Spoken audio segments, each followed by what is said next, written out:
Welcome to Pick Me Up, I'm Scared, the podcast. I'm your host, Madeline. And I'm your co-host, Kenna. All right, Kenna. Today, I would like to start the episode by asking you.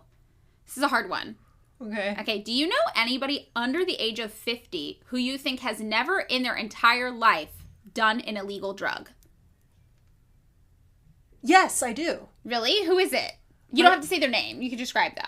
My friend, he is one of my best friends. He is Gen X. He's about 10 years older than me. And he has never done drugs in his life. Wow. And he tried a Zima one time in the 90s. Oh, the light clear beer. Yeah, and it gave him a headache, and he's like, never again. And he has been completely straight edge ever since, unless you count, he drinks a lot of coffee. Oh, okay. That's interesting. But that's legal. It is legal. It's not an illegal drug.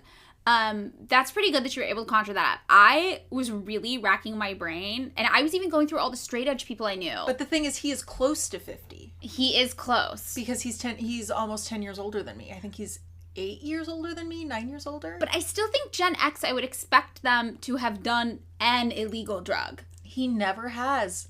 And you know what? He's one of those people who just those rare people who just he's just so imaginative. He just always makes his own fun. And he doesn't like bars. He likes going out and doing I would say impish stuff. Impish stuff? Okay, impish sounds What does that mean? Okay, it's so funny because he doesn't seem like... Okay, you know how we were talking about there's the guy from SLC Punk who looks the most normal? Yes. But is actually, the most punk? Mm-hmm. Where he, seems so nice and sweet, but he's, lighting off firecrackers. He's like, hey, I found these firecrackers. Let's go behind the alley and set them off. Okay, I see. He's definitely...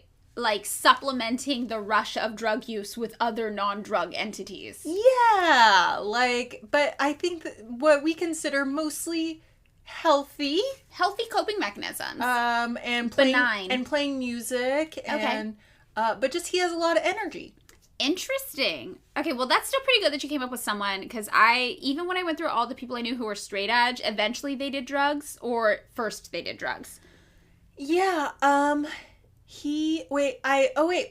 do know another person who also has never done a drug or alcohol in their life, and they are still hardcore straight edge vegan, nailed to the X. Wow. See, it's rare. I just think it's very, but it's he's rare. Very different. He was not fun, right? And never tried.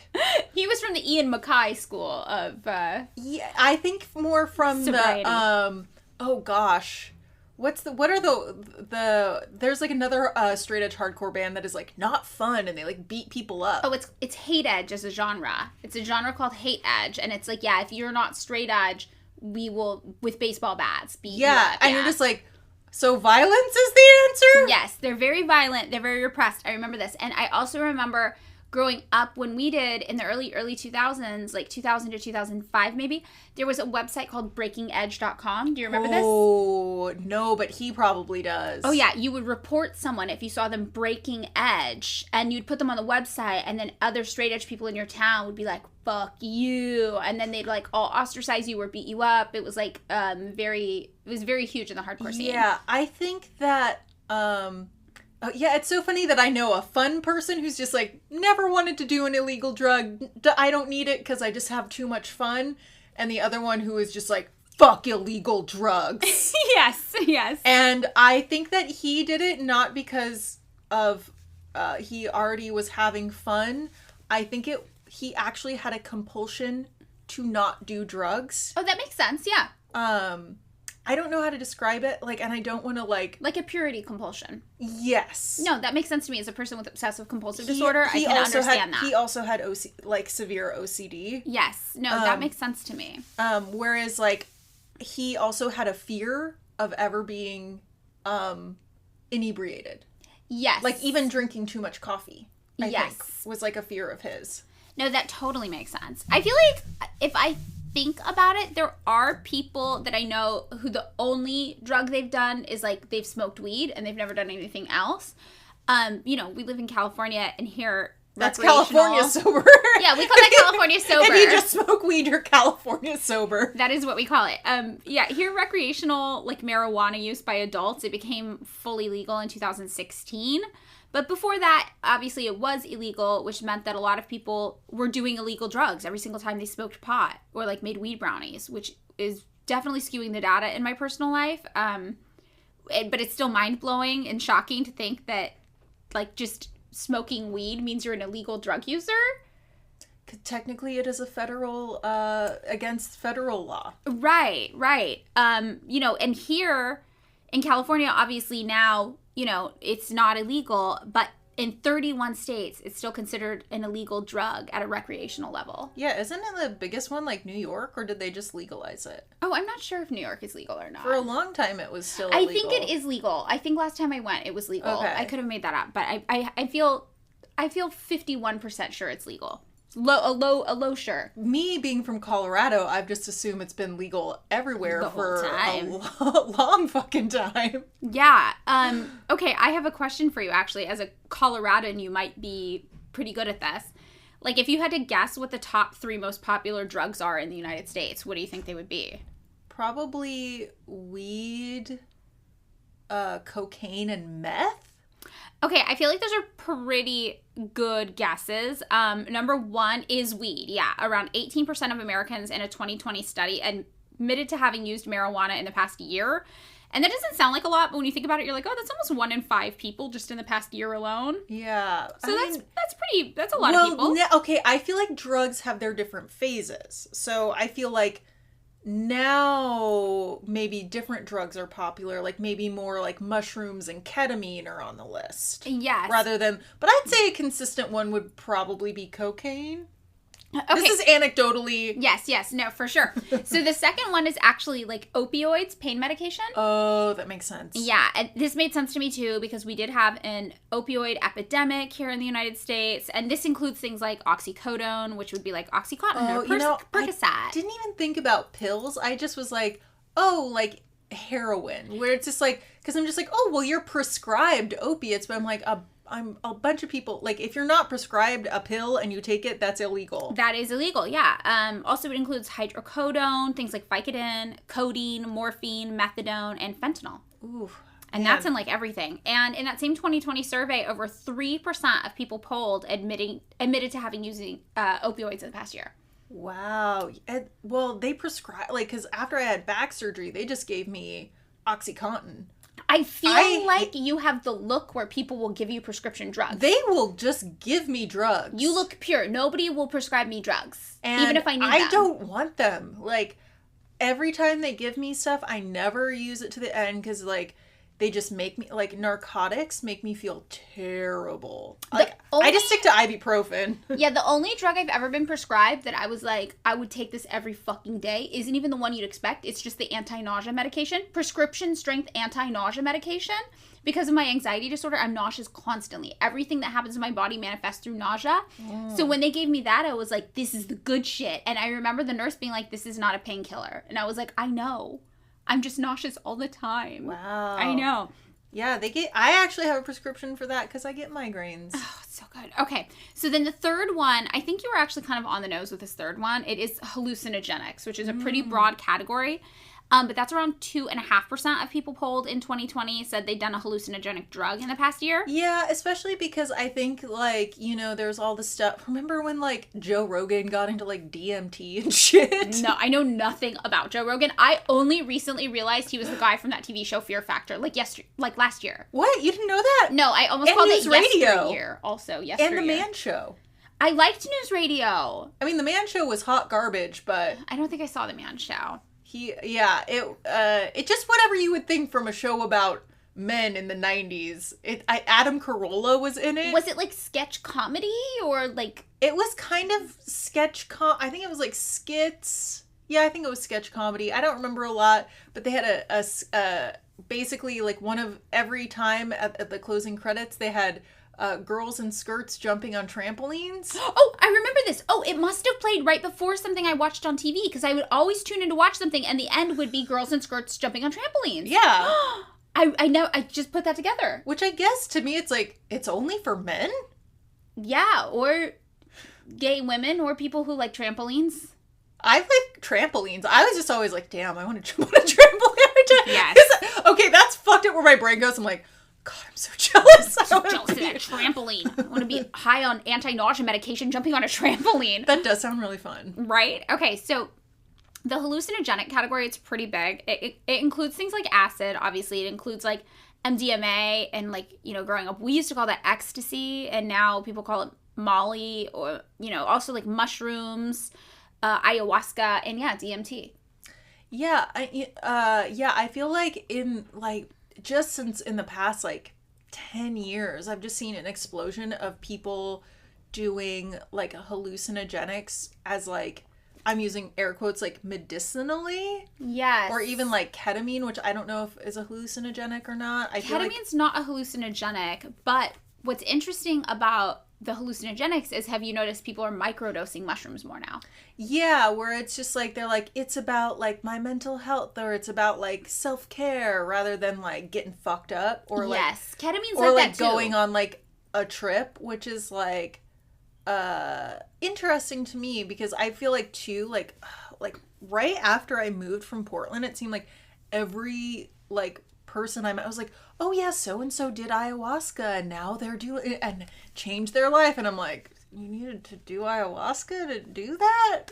Yeah, I mean, I'm sure that when it's used like within the context of like a cultural and spiritual practice, it's amazing. But whenever white people are just like, yeah, I did ayahuasca in the desert, I'm like, oh, I feel like this is like a misuse of something that some cultures consider very important. It just feels weird to me. It just seemed like, so, yeah, I think it was just, to me, I was just like, huh? I was just very confused.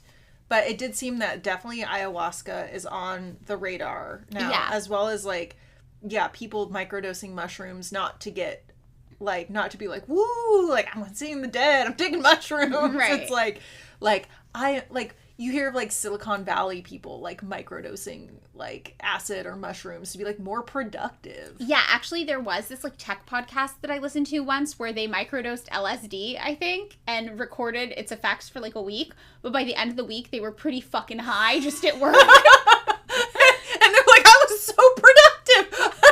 But they weren't at all. Yeah. And one guy's boss came in and he was like, I love you. And he like, they recorded themselves the whole time they were doing this. So yeah, you hear him just be like, I love you. And his boss is like, okay. Like, so funny. Yeah, of course you're gonna love going to work when you're fucking high. Yeah, you're high on LSD the whole time. But imagine having a fucking bad trip at work, man. No, I don't want that. Well, one of them did kind of have a bad trip by the end of it. And they were like, we can't do this anymore. We can't do this anymore. And it was, I would not want to be in an altered state doing like the majority of my job, and my job doesn't even involve heavy machinery. Yeah, no, I think it would be a challenge for sure. So the other like notable drugs that showed up were a little more specifically categorized on like the prevalent drugs people use in the United States, and some of them are other ones that you mentioned. So nearly 2% of Americans admitted to using cocaine in the past year, which is pretty big, but also they lumped it in with meth. So they were like, cocaine or meth? And 2% of people were like, yeah, I did one of those. So just I feel, okay, I'm in just general, going to say that people who, I don't know this for sure. I'm just going to, this is all anecdotal, you know, in case my mom is listening. Okay. It's hypothetical. Hypothetical. I would say people who do coke are different than people who do meth. Well, it's social. There's a class-based element. Yeah, to that's it. the thing. It's like, I feel like cocaine, you think of the 80s. You think of like, what's that? Like Wolf of Wall Street, which I actually haven't seen, but I think of like 80s, like bankers, that was all yuppie. Quaaludes. Oh, but yeah. I think of like, or like, you know, disco. Like, yeah, like I mean, doing cocaine, like dancing, whereas like meth is, I think of that movie Spun. Yeah, it's like that. Yeah, it's definitely a class-based thing. I actually had a boyfriend who I've dated a lot of people who have drug addiction issues, and I had a boyfriend for a long time who was a drug addict, and I remember he came to San Francisco. He had been using a lot of cocaine, And then in the middle of the night, he was like, I gotta go. And he left my apartment and he walked to the Tenderloin and he came back and I was like, what did you do? And he's like, oh, I just got some crack. And I was like, I don't feel like it's healthy or safe for you to be doing crack. And he was like, what's the difference between me doing crack cocaine and regular cocaine? And I was like, I really don't know. And he's like, I feel like you're just being classist. And I was like, I am. And he was totally right. It's a class-based thing. And it's the same thing with cocaine and methamphetamines. But sometimes methamphetamines is like marketed or sold differently in a way that feels more upper crust. Like it's called a different name. It's kind of, you know, positioned as being a little different. And there can be like different classes within meth use. But being from Fresno, obviously, meth capital of the United States, actually, maybe the world. Yeah, Canyon City, Colorado was the meth capital of Colorado. Okay, well, mine's like the big meth capital. Do you like Yeah, we're Tweak Central where I'm from. No, it's fine. Yeah, so I feel like it's like probably like 2% of Americans are using cocaine, 1% of Americans are using meth, and there's some crossover. Then there's also heroin. That's 0.3% of Americans said that they had done heroin in the past year. And crack cocaine specifically, that was around 0.2% of Americans.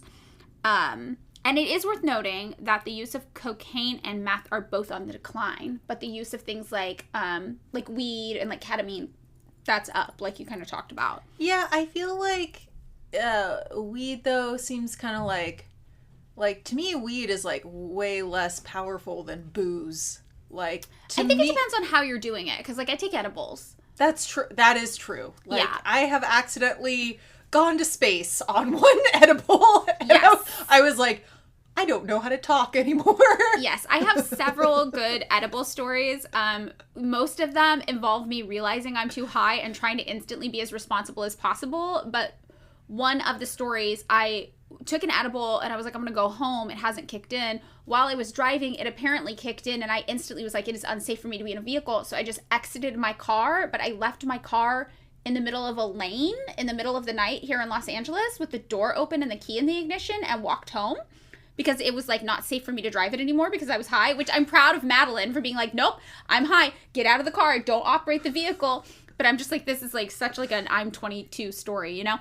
So then I didn't remember that it happened, and I spent all weekend looking for my car, and I lived in Koreatown, and I was like, oh, my car must have got towed. So I finally called a tow number, and they were like, what car is it? And I was like, you know, like a 1998 Volvo. It's black. It's got a spoiler. And they were like, oh, yeah, we have your car. You just left it in the middle of, like, Olympic Boulevard, like, in the left lane, not even on the side of the road with the doors open and the key in it. And I was like, oh, yeah, I took an edible and I probably didn't want to drive high. And they were like cracking up laughing. And I'm like, well, at least I was responsible. You know, but yeah, that's the thing. It can sneak up on you. You can be like, I just did a little. Like one time I did like a 5 milligram edible before bed, which usually is nothing. But for some reason, this one was extra potent. And next thing you know, I'm looking at my boyfriend with Great British Baking Show on in the background going, are they speaking English? And he's like, yeah, they're kind of speaking the most English. And I'm like, bah! Like just losing it. So, you know, it can sneak up on you, the potency of weed. Yeah, I will say my mind has been like hellraisered by an edible. Yeah. But also like I do think that like I know this isn't, you know, there's always exceptions to the rule, but you know like I feel like weed doesn't make people angry and booze sometimes can make people real angry. I could see that for sure. Okay, so another thing that struck me while I was like looking into this is that I always get really self-conscious about what street slang I'm using for certain drugs. I'm like, is this what people are calling it? Like, I don't want to sound like a cop or a nerd or some shit, you know? So I actually looked this up just for myself, but it was so entertaining. I'm like, I have to share this. I looked up what people in different places call different drugs. Okay. So I have to share. All right. So, like, kind of, what do you call marijuana? Weed. All right. Yeah, I say weed too. And I feel like maybe I grew up saying pot though also when I was younger, but maybe pot's like more of a Gen X thing and they were the cool older kids to us. So we like copied them when we were young. Did you ever say pot? Yeah. You know, I feel like there's a shift. Like, yeah. Maybe like younger you'd say pot or people would like my parents' age say dope. Oh, okay. So I was going to ask about this because that always confused me when people called weed dope because to me, dope's heroin. To me, dope is heroin. Yeah, dope is heroin. But people in Texas, Florida, Alabama, and a few other states one of the most common things they call marijuana besides weed or pot is dope. I would be so confused because if someone was like, where can I get dope? I'd be like, I don't know. I know where you can get weed though. Right. Yeah, exactly. And Oregon, do you know what the most common slang is for marijuana besides weed and pot? Grass? It's bud. Oh, yes. Did they say bud there? You lived there. Yeah, bud, for sure. I had a boyfriend from Oregon though, and he did call it grass. So that's funny that you said that. So that must be pretty common there too. Because I was always like, grass? Who fucking says that? What are you, like a baby boomer? Like, it's not Woodstock. Yeah. Do you like it? Like, you know how there's the posters that are all the different names for weed? It's like bud, grass, wacky tobacco. Yes. That's what my dad calls it. Okay, wait. Do you know what they call it in Colorado? It's weed? No, it's so much worse than that. No, it's beside weed or pot. Weed, pot, grass, smoke. It's ganja. Oh God, yes. That's the most common I one, will ganja. say, yeah, I know why. Do you? I just feel like there's this like element of hippie in Colorado that's like people want to be like Rastafarian and have it's dreads. like appropriative. It's like white appropriation. But like of black weed culture. But you're white from Colorado. But yes. I'm telling you, it's very prevalent there. Yeah, I believe it. I believe that. It doesn't take much convincing, honestly. But like, there's a weird anytime ganja for sure. Ganja. Okay, and then also in Arizona, the most popular term they use besides weed or pot is Mary Jane, like a 90s stoner comedy. Whoa. Yeah, they're out there just saying that. Mm-hmm. So I thought, like, this is very interesting. So I have more because it's so interesting to me. I did LSD next. Oh. So what do you usually call LSD? Acid. Acid. Yeah, acid. But in California, people also call it, do you know what they call it here? Lucy. Lucy in the Sky with Diamonds. Lucy. Oh, okay. I definitely, growing up, people called it Lucy. Okay, I never heard that. I've only heard acid. Okay, so in California and Texas, we're the ones that say Lucy. But there's another term for it that's really popular, like everywhere else in the United States, and it's just Sid, like a guy's name. I had never heard of this before. Oh, acid. Yeah, Sid, acid. And then Utah, they win, and I am not convinced this is real. So someone from Utah, you need to confirm this for me because I refuse to believe it's real because it's too beautiful. They call acid, LSD, electric Kool-Aid. Can that be real? I don't know. I've only hung out in Utah once, and my band was supposed to play a show with a band that had members of Bratmobile in it. Oh, that's cool. But the show got canceled, so we were supposed to play in this, like, karaoke bar parking lot because we played outside of our vans in bikinis with fireworks, but the police shut it down before we even started. But it seems like everyone there did not do drugs. Yeah, well, maybe that's why they're calling it electric Kool-Aid. I still do think it's a great name. 10 out of 10. I support the name. Okay, so then that brings me to heroin. Like, Kenna, what do you call heroin? Heroin or dope or, let's see, heroin, dope, horse? Yes, okay, so, all right, being from California, if we usually call it heroin. We also call it dope. In Oregon, they call it H, and I have some friends from Oregon who definitely called it H. And then horse, though, yes, I've heard people call it horse. I've heard people call it junk. I've heard people call it smack. Oh, junk, smack. Yes, junk, smack. Not super common, but I have heard those before.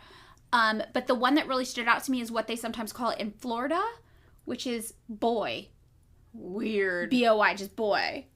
Interesting. I mean, I feel really, I feel like I've been very judgmental on this episode. On the names. Just on everything where I'm just like, if you want to do ayahuasca, that's fine. I do feel like that's supposed to be like a closed ceremonial practice for some people. I don't know anything about it. It just seemed like a weird thing to pop up. Yeah, no. I mean, I could be wrong about it being a closed ceremonial practice. That's also a thing I would be interested in. I want to know, is it a closed ceremonial practice? And also, is Utah really calling acid electric Kool-Aid? These are the things I need. Florida calling people boy. And yes. Then me with Colorado being like, just judging the Coloradans. I mean, I think that's okay. Those are your people. You're allowed to do that. All right, so then the next one that I looked at was cocaine. So what do we usually call cocaine? Coke. Coke, that's what we call it. You call it Coke, right? Or blow. Blow, yeah. Like the movie. Yeah, But another thing that people apparently call it in California, which I'm like, I have never heard anybody call it this in California my whole life, was flake. I have never heard this. That doesn't sound real. I'm like, is this real? How That's can this be real? What's in Mean Girls? Like, you're trying to make... Fetch happen? Yeah, they're trying to make flake happen. But I'm like, maybe it's like a NorCal thing or like a college town thing or like a I live in the woods thing, but I've never heard that in my life. Maybe like, what do you, a key? Like a key bump? Like a bump? Yeah, like I think people like, oh, key. Like, getting a key. Yes. Oh, yeah. Also in Oregon, they apparently call it yayo sometimes. I've actually heard this one before. Yayo. Some people in San Francisco called it yayo too. I've never heard that, but I believe it. So then MDMA, that takes on lots of forms, right? Like we used to have ecstasy and we called it X back in the day. Then it became E. And now if you're taking MDMA, it's Molly. And then there's also moon rocks, but that gets confusing to me because apparently there's some weed thing called moon rocks too. But I always knew moon rocks to just be hyper concentrated levels of MDMA. Like one time I licked moon rocks off some guy named Bear's hand at a party in the desert and I was high for a week straight. And we call being on MDMA, we call it rolling, right? But apparently some people in like Texas, Utah, Arizona, they call ecstasy or MDMA vitamin E, which is so embarrassing to me. I think that's kind of cool. Oh, you like it? Just hook me up with some vitamin E. Just like I called Dick vitamin D. Just like the singer, the pop star from the late 90s, Vitamin C. Yep. Mm-hmm. Okay, so then the next one was methamphetamine, which we just call meth, right? Meth or tweak. Yes.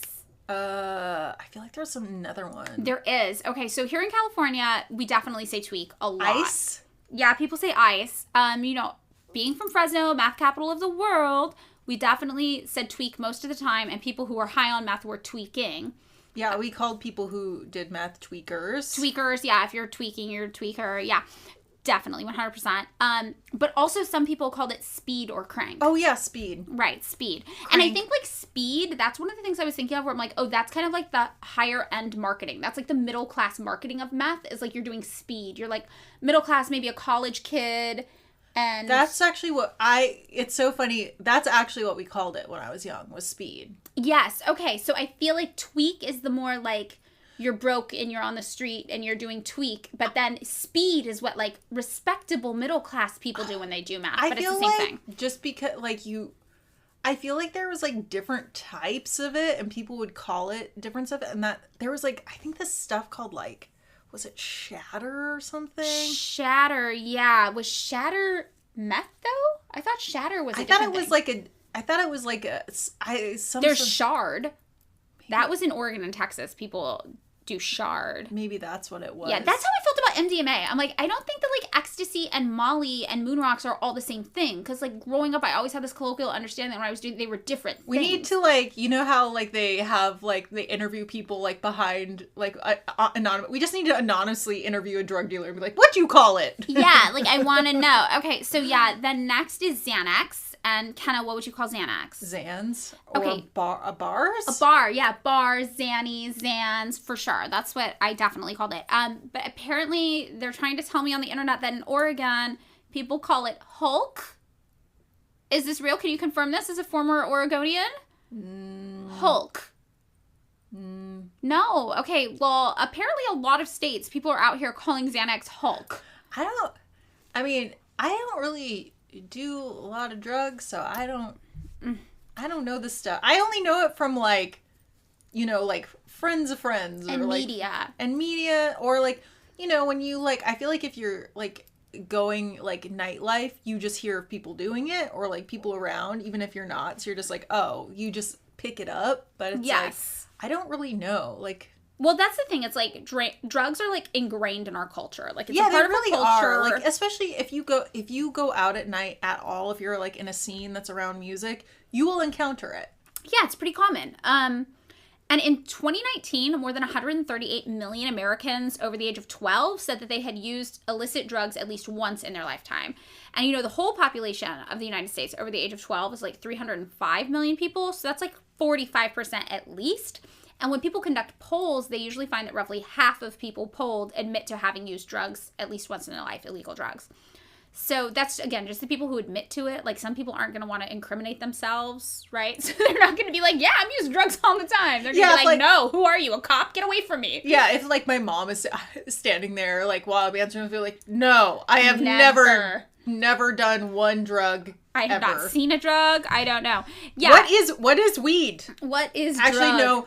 My mom lives in Colorado. She's like, I got this. You can take CBD. Oh, I love that parents are now all into CBD. Yeah. That's like a very funny thing. I got the CBD coffee. And I'm like, I feel like that defeats the point of coffee. Right. You're like, because I want to be jacked. Yeah. Yeah. It's like Speedball Light. Speedball Extra Light. I want to be awake. Yeah. No calm here.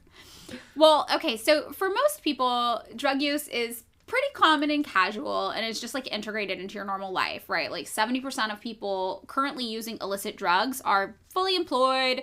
They're what like boomers would call like contributing members of society, whatever that means, right? And only 10% of American adults have had what's called a drug use disorder at some point in their lives, like an addiction issue, compared to like 50% of Americans who've done drugs. So 1 in 5 people will have some sort of substance abuse issue at some point. And, you know, on my part, in my lifetime, I've definitely smoked weed, edibles. I currently take edibles to manage my anxiety before bedtime pretty regularly. Most nights I take edibles. I've also taken Xanax without a prescription. That was after my partner died. My friends gave me Xanax so I could sleep because I couldn't sleep. I've taken Adderall recreationally, which is funny now that I know I have ADHD and would probably just benefit from having an Adderall prescription. Yeah. I've done cocaine, ecstasy, Molly, any variation of MDMA you can think of. I've taken mushrooms and acid. I've also done like weird niche designer hallucinogenic drugs that like, you know somebody and they're like, I'm dating a designer drug dealer. And it's called like BC5. Yeah, it's always like some weird thing and I'd be like, okay, I'll do that. My boyfriend was telling me, he's like, yeah, in Chicago we were doing this one drug that was all numbers. And it was so cool. But I never saw it again after that 1 year. And I was like, that's the thing. Yeah, it's short. It's a flash in the pan. It's like one guy made it and you're like, oh, I like this. I also have smoked PCP. In fact, the only things I've consciously never done in my life were meth and heroin, just because we had a saying in the town I grew up in Fresno, never meth, never heroin, because they were just so much more addictive than other drugs. And because there was so much meth everywhere, you really saw it destroy people's lives. So that got in my head at an early age, never meth, never heroin, never meth, never heroin. But everything else, I'm like, it's not meth or heroin. It's fair game. Let's go. So I also I was thinking about this and I'm like, 4 people I've dated, as well as like 3 of my close family members have been drug dealers at one point in their life or another.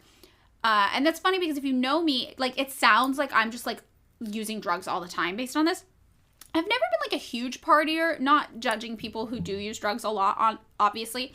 But if I go out, I'll usually have like 2 drinks and go home. When I was doing drugs more regularly, it would only be like 2 or 3 times a year, with the exception of doing the edibles before bed. Obviously, that's something that's like a regular part of my life because of my anxiety. But I do always try to cultivate like a very stable domestic home environment for myself. And sometimes partying just like isn't conducive to that for my particular mental state. But even some of my more stable, supportive domestic partners have been drug dealers or regular drug users. And the drug dealer thing in particular, I'm like, oh, I feel like it's just like a convenient and easy way for people to make money, especially where I come from. Like in high school, my best friend's grandma was a drug dealer. And she's who we would get weed from all the time. Wow. Yeah. So I was just thinking about all this, just like how common drug use is and how like normalized it is in most people's day to day, but also like how there's such like a varying stigma, like the stigma about it. It's such a dichotomy to how most people live with it, you know? Yeah, I will say before weed was like decriminalized in like probably the biggest state, California, like Colorado, there's a lot of places where it's legal now, or it's more in the culture. Like most places now, I don't think you'd go to prison if you got caught with weed, But like back in the day when it was really illegal, it was a trip to go to like a weed dealer's house. It was true where it's like some guy, like I never did. I wasn't that into it, but like I'd go with like a friend, a boyfriend, and you just go to some guy's house who has a 6-foot bong and an iguana and like a bunch of DVDs. And this was when DVDs were fucking expensive. Yes, and you're like, you got all the fucking Sopranos. Or like a guy you knew who like grew mushrooms in his closet. you know? Or like people had like literal weed But it plants was in like their funny closets. because like you'd go to the place, you'd get trapped there for hours. Yeah, you'd be stuck there for hours talking to this guy. Yeah, that's totally like, real. I feel like that's a real like, no, it was real. Like, and today's kids will never know about the curse of being stuck talking to the drug dealer for hours when you just want to go home. Who has some strange pet. He always had an iguana. It was always an iguana. Yes. No, this is totally true. So, yeah, I was just like thinking about this. So I'm like, wow, it's so interesting because like the way drugs are demonized and talked about by society at large doesn't actually match up with the way most people encounter drugs in their life. Yeah, and a lot of times it's like, for a lot of people, it's very, like I said, social. Yeah, it's very social. And I mean, you know, obviously for some people, it becomes an addiction issue. Yeah. And it can ruin people's lives and, you know, but it's just this very interesting thing. Anyway, so I was thinking about this and I was also remembering that 2 of our Patreon subscribers recommended a topic. Maya and Corey both recommended this topic. So I was like, oh, this is one we have to do today. And it is the war on drugs. Whoa. Yeah, it took us a while to get there. Sorry. The war. So, Kenna, what do you know about the war on drugs? Wasn't it started by like Nixon or It was Nixon. Yeah. Oh, I was right. Yeah, I you were remember right. history class because I remember he was like the war on drugs, or he like gave some DEA certificate to Elvis, who was obviously Yes, totally. not No. on the straight and narrow. There is a very funny picture of Richard Nixon and Elvis in the White House standing next to each other. And now that I think about it, I'm like, you know, if I had to guess, I would say maybe Elvis is high in this picture. Probably. I would guess that he gave Richard Nixon drugs and they were both high in the picture. Nixon, I think, was a teetotaler. I don't know. I feel like it was politically convenient. But most people do think it was Reagan, but it did start with Richard Nixon. Yeah, and I think I've heard, okay, so when I was younger, I was really into like those like disinformation books or like books on like stories that the news doesn't cover, or like journalistic stories that like didn't make the mainstream. And like in one of them, they talked about the war on drugs basically starting during Vietnam. And they cast a lot of aspersion, I don't know if that's the right word, that the CIA may have been funded using drug money from Vietnam heroin sales. Okay, so this all would be stuff that makes a lot of sense that we can get into, definitely. But this is like, me being a teenager, I don't know the sources. Right. So in my mind, I've always been like, to me, it seems like the war on drugs was probably it started in Vietnam. Okay, well, this is good foreshadowing because we will talk about this a little bit. It didn't fully start in Vietnam, though. Oh. It started in June of 1971. So Nixon was president, and that's when he officially declared the war on drugs. And he called drug use public enemy number 1. And since then, what we think of as the war of drugs is just basically this whole onslaught of judicial attempts to regulate, criminalize, and punish drug use in the United States, with some really horrible consequences here, obviously, especially for the most marginalized people among us, in particular Black Americans, who are obviously targeted more aggressively by our justice system on the whole, and especially by these like war on drugs type policies. So today, the war on drugs is technically still going on. Every 25 seconds, someone in the United States is arrested for drug possession. 1/5 of the incarcerated population is serving time for drug charges, 30% of whom are Black. And in 2015, the U.S. government spent over $9 million per day criminalizing drug users. And none of this has made Americans any safer or healthier or happier. Yeah, to me, it seems like the drug war was for sure rooted in racism. 100%. Like everything that I remember reading about as a teenager, you're like, oh, like literally there was like, even in like, like I said, I was reading a lot of books with like maybe questionable sources, but even then I was like, oh yeah, all of this makes very much sense. Like, yes. There was no question of that. There is no question that this was deeply rooted in racism. And it still is, like, a tool of white supremacy that exists in our country today. Yeah, like, well, like, they would give cocaine users less time than crack cocaine users. Exactly. So to understand, like, how we ended up in this position with the war on drugs in the United States today, I feel like we should really, like, go back and start with the basics in the beginning and start with, like, a better understanding of what drugs are. Okay. Okay, so, Kenna, when you think about drugs, what kinds of things come to mind? Like, how do you think about drugs? What are drugs? Drugs are substances that you use to me, alter your mental and physical state. Okay, got it. All right. So would you consider alcohol a drug? Yes. All right. Would you consider caffeine a drug? Yes. Would you consider sugar a drug? For me, yes, because I'm hypoglycemic. Okay. Would you consider cigarettes a drug? Yeah, nicotine. Okay. Would you consider vitamins a drug? I don't know, because I feel like you pee out most vitamins. I think so. I think we should do a vitamin episode. Yeah, because I am concerned about the vitamins. Yeah, we should do that. We'll touch on that. Okay, so it is a little bit tricky figuring out exactly what is and isn't a drug, and lots of people have different ideas about what could be or couldn't be. Kesha would say, your love is my drug. Kesha thinks love is a drug, and I agree with her. Most people consider a drug just to be anything that has a physiological effect when introduced to the body, kind of like what you were saying, Kenna. And by that definition, though, all sorts of things could be drugs. Like foods could be drugs. Chocolate. Yeah, that could be a drug. So, you know, there are kind of these like everyday drugs that we don't really demonize culturally, which would be things like alcohol, caffeine, sugar. And then there are medically beneficial drugs, which are things that people take to help with medical conditions. There are also drugs that are less common in society and more heavily legislated, and that's kind of what we think of as being an illicit drug. But all of this is pretty socially defined. So sociologists have a pretty good way of trying to define drugs because of this. So they're all like, okay, a drug is a chemical substance, yes, but it has to have like these three properties. Like one, it has a direct effect on the user's physical, psychological, or intellectual functioning. Two, it has the potential to be abused. And three, it has adverse consequences for the individual or society. So when we apply like the sociologist's definition, our own interpretation of drugs, it really starts to take shape. Like obviously things like caffeine and sugar and alcohol and marijuana and cigarettes all fit that number one category, having a direct effect on the user's physical, psychological, and intellectual functioning. Vitamins potentially, but probably not so much. Then we look at number two, which is the potential to be abused, and we see things like alcohol and cigarettes definitely falling into that category, and maybe marijuana, maybe, depending on your school of thought, and sugar and caffeine. Then we look at number three, which is like having adverse consequences, either to yourself or to society. We definitely see the alcohol and cigarettes show up there, and maybe also sugar, maybe.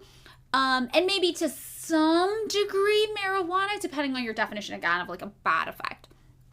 So you can see like the sociological model is useful for identifying drugs, but it's also useful for explaining some of the debate we currently have going on in society about things like marijuana, right? Because when you look at marijuana, you're like, well, I know that lots of states do legally consider this to be a drug, but maybe it shouldn't be because the potential for adverse consequences and the potential to be abused are both pretty limited.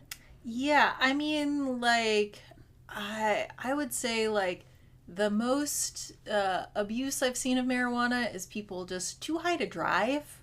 Right, but, again, most people, like when I got too high to drive, exit the vehicle. Or they just drive real slow. Oh, really, really, really slow. You know what? One time when I was a teenager, I was with my cousin in the car, and she was really, really, really high, and she was driving, and we were on, like, this really residential street in the middle of nowhere, and a cop pulled us over. And I remember she was like, oh, fuck, I was speeding. And the cop came up to the window and he was like, do you know how fast you were going? And the speed limit was 35. And she was like, 40? And he was like, you were going 5. 5 miles per hour. And she was like, I'm sorry, I just got my license. And he was like, it's totally fine. Just, you know, try to keep up with the speed limit. It's dangerous to drive slow too. Or people taking too long in the drive-through. Yes. I mean, I'm gonna say you probably shouldn't drive high in general. I'm also gonna say you should not drive or operate heavy machinery. Yes, I would say maybe don't even go on your phone that much when you're high. I would say, and yeah, definitely, just, you know, don't operate anything while high. Yeah, no, don't. But mainly, I just mean like car, lawnmower. Definitely don't use a lawnmower while high. No. Or chainsaw. No.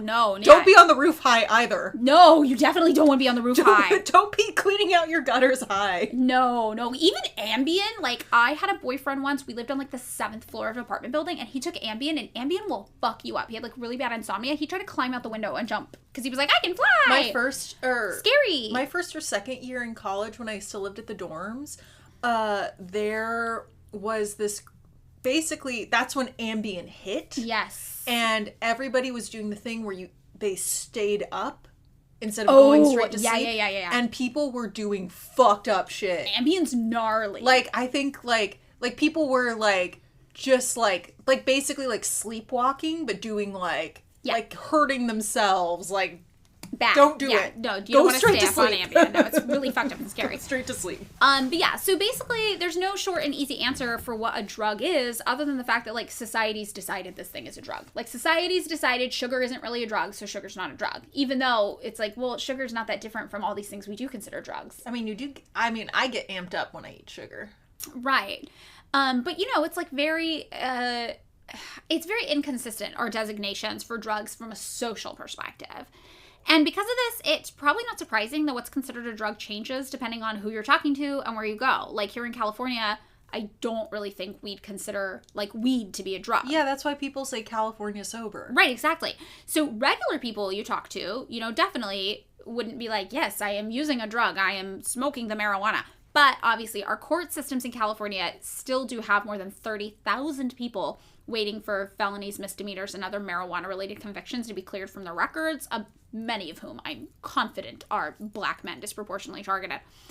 But here, you know, if you're just talking to a normal person, like an everyday person who's not in the court system, if you were to say, oh, that person was on drugs, and then you were like, to clarify, they were on marijuana, I think people would probably just kind of laugh. They'd be like, that's not really being on drugs. Yeah. I mean, to me, the drug that I've seen people like go the most like do the most wild stuff on is alcohol. Right, exactly. But in alcohol also most people wouldn't consider but it's not alcohol illegal. a drug. Yeah, it's not illegal. Like you could, you know. Yes. But in places like Idaho, Wyoming, Kansas, South Carolina, in those states, there are no situations in which marijuana use is legal at all, like even for medical purposes. So there, marijuana would very much be considered a drug. Like if you're talking to somebody who lives there, they probably are still getting it the illegal way from the sketchy drug dealer with the giant iguana, and they have to do all these steps to get it in covert ways. So there, it probably does feel more like a drug because it's such a restricted and controlled substance. Yeah, and it's funny. I feel like it really is like the vibe around it, where it's just like, if you can, like, you know, like in Colorado, like I'm sure if me and my sister like wanted to smoke a joint outside or smoke like a vape inside, my mom would be like, okay, we'll just do it outside. But if we, you know, and it wouldn't seem like we were doing it, just would be like we were having a glass of wine. Right, exactly. And that's how my family, it's always been like that in my family as well. Even before it was legal, that was something that was very normal in my family. You know, when, you know, before, it would be like, it'd be equivalent to doing like heroin in the house. Oh, like when you were growing up, your parents would not have been cool with it. Yeah, but because it's legal now, they probably would be more cool with it. Oh, okay, I see. Yeah, no. Yeah, for my family, like, it was always like a non-issue. No. Oh, God. Yeah, like when I grew up in a small town during the Dare scare. Yes. Well, in the United States, something that's interesting is that federal law still allows for the imposition of the death penalty for trafficking large amounts of any controlled substance, including marijuana. That's so fucked. I know. It hasn't happened before, so there's no like legal precedent for it occurring, but it is still pretty wild that our federal law does allow that. You know, today the legality and acceptability of different drugs, it just varies wildly from place to place. And that probably has a lot to do with varying cultural histories associated with drug use, like especially if you leave the United States and compare our experiences here to people in other countries. So I actually have like a history of drugs worldwide, and it's kind of, it starts way back. So researchers have varying theories about human interaction with drugs throughout history. Like some people say prehistoric cave paintings were made by early people in altered states of consciousness. Like they were just tripping and making like weird cave art. There's like that one book that's basically like that believes that religion or Christianity basically came from psychedelic mushrooms. Oh, I've never heard that, but that is really interesting. It's actually a rare book that I once found at the bins, and I sold to like Powell's book. Like it's that's cool. It's like if you find this book, it's like rare. Interesting. And I forget what it's called. I think it's called like maybe The Mushroom and the Cross or something. Oh, we could probably look it up. That's really interesting. That would be a good bonus episode to summarize it. Yeah. So other people have even hypothesized that drug use triggered the evolution of like the human brain in terms of consciousness, but most people think that's baloney. But some fringe researchers are like, no, through doing drugs we became conscious sentient beings, and that differentiated us from animals. But other researchers are like, I think that person is literally high on drugs right now while they're telling us that. Okay, when I was in high school though, on Animal Planet, they had a show called When Animals Do Drugs. Oh my god! And basically, I learned that hedgehogs get really fucked up on tobacco. So if they find like a cigarette on the ground, they lick themselves all over, and it's like cats with catnip. Oh. I mean, and cats get high off catnip. Also, monkeys like to drink in the Caribbean. Yes. Like, some monkeys got used to the taste of rum, so like they steal beachgoers' drinks, and some of them get drunk, and it's really... Aren't koalas just high on eucalyptus all day? I think that and sloth. I feel like they said that sloths do something, but yeah, if you find it, I'm sure you could maybe see it on YouTube. But animals do drugs. Yeah, that's a good YouTube search for sure.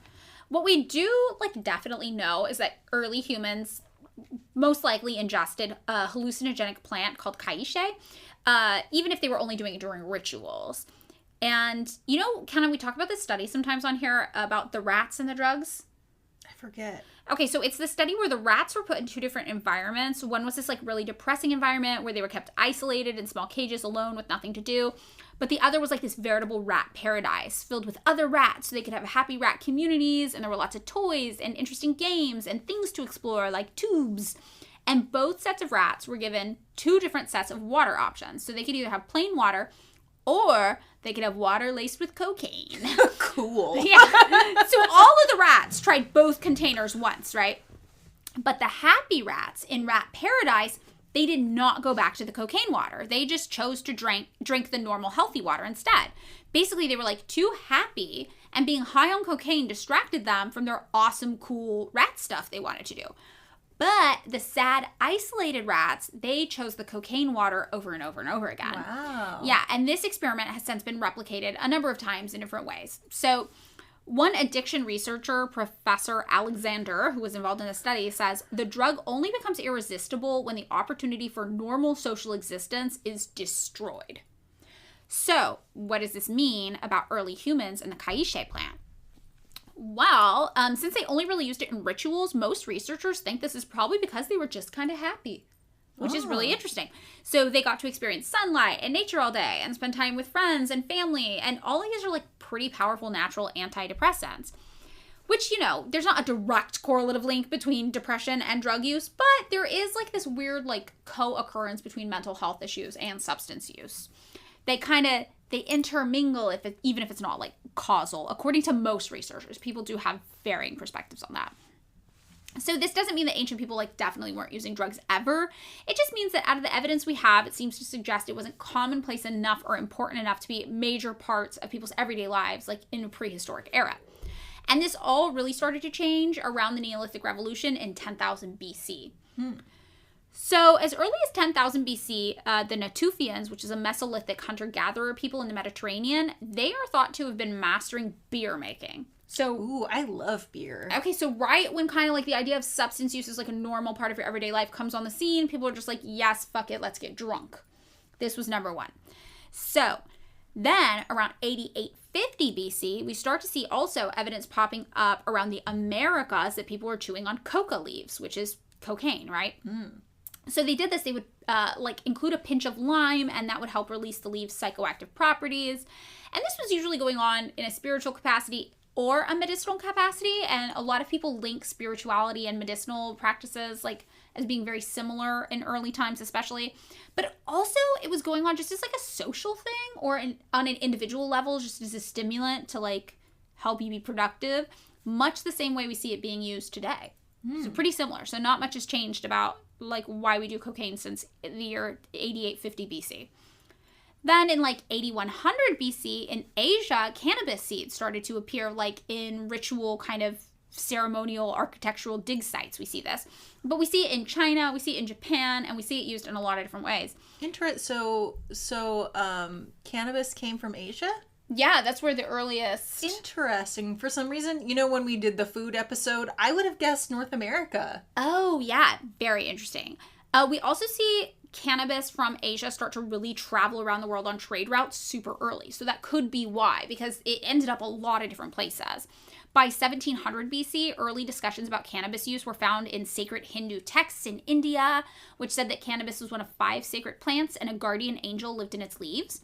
And by 450 BC, the ancient Greek historian Herodotus, I believe, was reporting that Scythians, which were an ancient nomadic population, were getting high on weed around there. Interesting. My mom has this funny story. Her grandpa had a farm, and they're like very, they like Nebraska farm people, very straight-laced German stock. And she was like, Grandpa, you have a ton of weed growing behind the bar in the back. He's like, that's hemp weed. We used to smoke it before the dances. Love it. And my mom was like, her eyes were like, what, Grandpa? Nice. Grandpa parties. So then in 7000 BC, we see this thing. I'm wondering if you're familiar with it. I only know about it from watching travel TV shows. It's called betel nut. Do you know what this is? So it's something that's pretty popular in lots of places around the world, especially Asia. It's the seed from the fruit of a special type of palm tree. And betel nut in particular, it's just interesting. It's still used lots of different places. So you just chew the nut and it produces this really quick, easy, cheap high, basically. But because it's so accessible, people tend to use it a lot, and it is pretty addictive, and it does increase your risk of contracting oral cancer. But it's been used as early as 7000 BC, and people still use it today in the same way. So then around 6000 BC, we start to see the cultivation of grapevines for wine production, and that was starting out in the mountains between the Black and Caspian Seas, kind of where Armenia is located. Then around 5700 BC, we start to see opium picking up steam. We see it in Europe. By 4200 BC, opium poppy seeds are found in burial sites in Spain. That's really growing. And then in 5000 BC, we see tobacco starting to hit in this major way. And that was happening around the Andes Mountains in Peru and Ecuador. And it was used for sacred and medicinal purposes again, and by shamans, but also just for social purposes as well, just like cocaine. Then by 3780 BC, we see peyote start to get used by Native Americans. And in 3500 BC, we see evidence that shamans were using mushrooms in North Africa. And by the year 1000 BC in Central America, people were starting to erect temples to mushroom gods, which is pretty cool, just as a concept, temple to the mushroom god. It sounds like a System of a Down song to me. You know? Really does. Right? So then by 3000 BC, the opium poppy is first cultivated in Southwest Asia, and Sumerians start referring to opium as the joy plant. Aww. Then we get to 100 BC, we're moving through time, and tea started to get brewed in China. So tea obviously has caffeine properties. And then this is also around the time Jesus is happening, right? Because Jesus is 0, that's correct? Yes, because it's before Christ and after death. Yes, I don't Bible, but I know Jesus is 0. Yeah, that's how you know. That's how you know, yeah. So after Jesus, we really start to see this emphasis on caffeine, building. So in 1050 AD, after death, there's another phrase for it though, right? There's an official phrase that's not after death for AD. Really? Is it in Latin? Yeah, I think so. Oh, I don't. I don't know Latin. Okay, post Jesus, mate starts to get used. Oh, I just had a very nice mate latte. From Camilla? Yes. Ah. It was very delicious. Yes. Mate has also been linked to increased risk of cancer, though. You have told me this many times. Yes. It is my one fact I know that other people don't know, so I feel obligated to share it, but you do have to consume a lot of yerba mate. I don't consume that much because it tends to have a little too much caffeine, and if I drink too much of it, I feel like I am on a giant, vibrating machine. Wow. I mean, I've had 3 cups of coffee and a Celsius already today. Oh my God. My heart would be out of my chest. Yeah, sometimes I think I'm going to die of heart failure from caffeine, but then I just largely forget the fears and just continue to ingest caffeine. Actually, I did have a lot of coffee today. I had for breakfast, I had pie and 3 cups of coffee. Oh, that's so nice. And now I'm doing a Diet Coke. Well, by the year 1500, coffee had become really, really popular. It was so popular that in 1475, a Turkish law made it legal for a woman to divorce her husband if he failed to provide her with coffee. Wow. Yeah. I agree with this. Yes, I actually told my boyfriend this before he left the house to go to the grocery store earlier today. I was like, hey, just so you know, in 1475, this Turkish law happened. A woman could divorce a man if he didn't provide her with coffee. And it was a joke, and he didn't seem amused. But then he came back, and I opened the fridge, and he had bought me a lot of coffee. So I think it did work.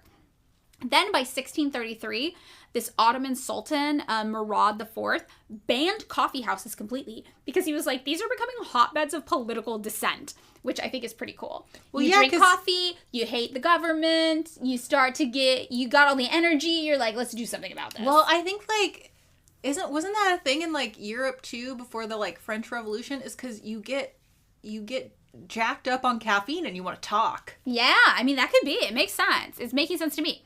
And then in 1819, a German chemist was able to isolate caffeine from coffee, which I feel like was probably just a huge stepping stone for Monster energy drink lovers everywhere. Like, this is what made it possible for me to have Celsius, you to have Coca-Cola, and someone else to just get jacked up on Monster. But basically, what this all tells us is that drug use has just been like a part of human history for as long as humans have had a history, right? So all of this, what does this mean for drug use in our culture as contemporary Americans today? And the reality is that we have like our own really complicated relationship with drug use that has led up to the war on drugs even happening in the first place. So the United States was officially founded in 1776. And right away, we see drug use being pretty commonplace and part of the American story. Like as early as 1619, when colonization was first getting started, Virginia passed a law requiring hemp to be grown on every farm in the colony. Hemp was so popular that it was also used as a form of currency in Virginia, Pennsylvania, and Maryland. Then by 1810, we start to get into the 1800s and we see the United States' first millionaire kind of happening. So this was between 1816 to 1825. John Jacob Astor was selling hundreds of thousands of pounds of opium abroad internationally. Whoa! I thought you were going to say hemp. No. He's going full force. And he was really praised at the time. Like, John Jacob Astor's like a titan of industry. Like, he's a master of trade. And he amassed this huge fortune in part, by smuggling opium into China. Well, also I feel like just back in the day, like, all the, like, you have a cough syrup, you take opium for it. Like, kids' medicine would have, like, cocaine in it. Yeah, everybody was getting fucked up on drugs, man.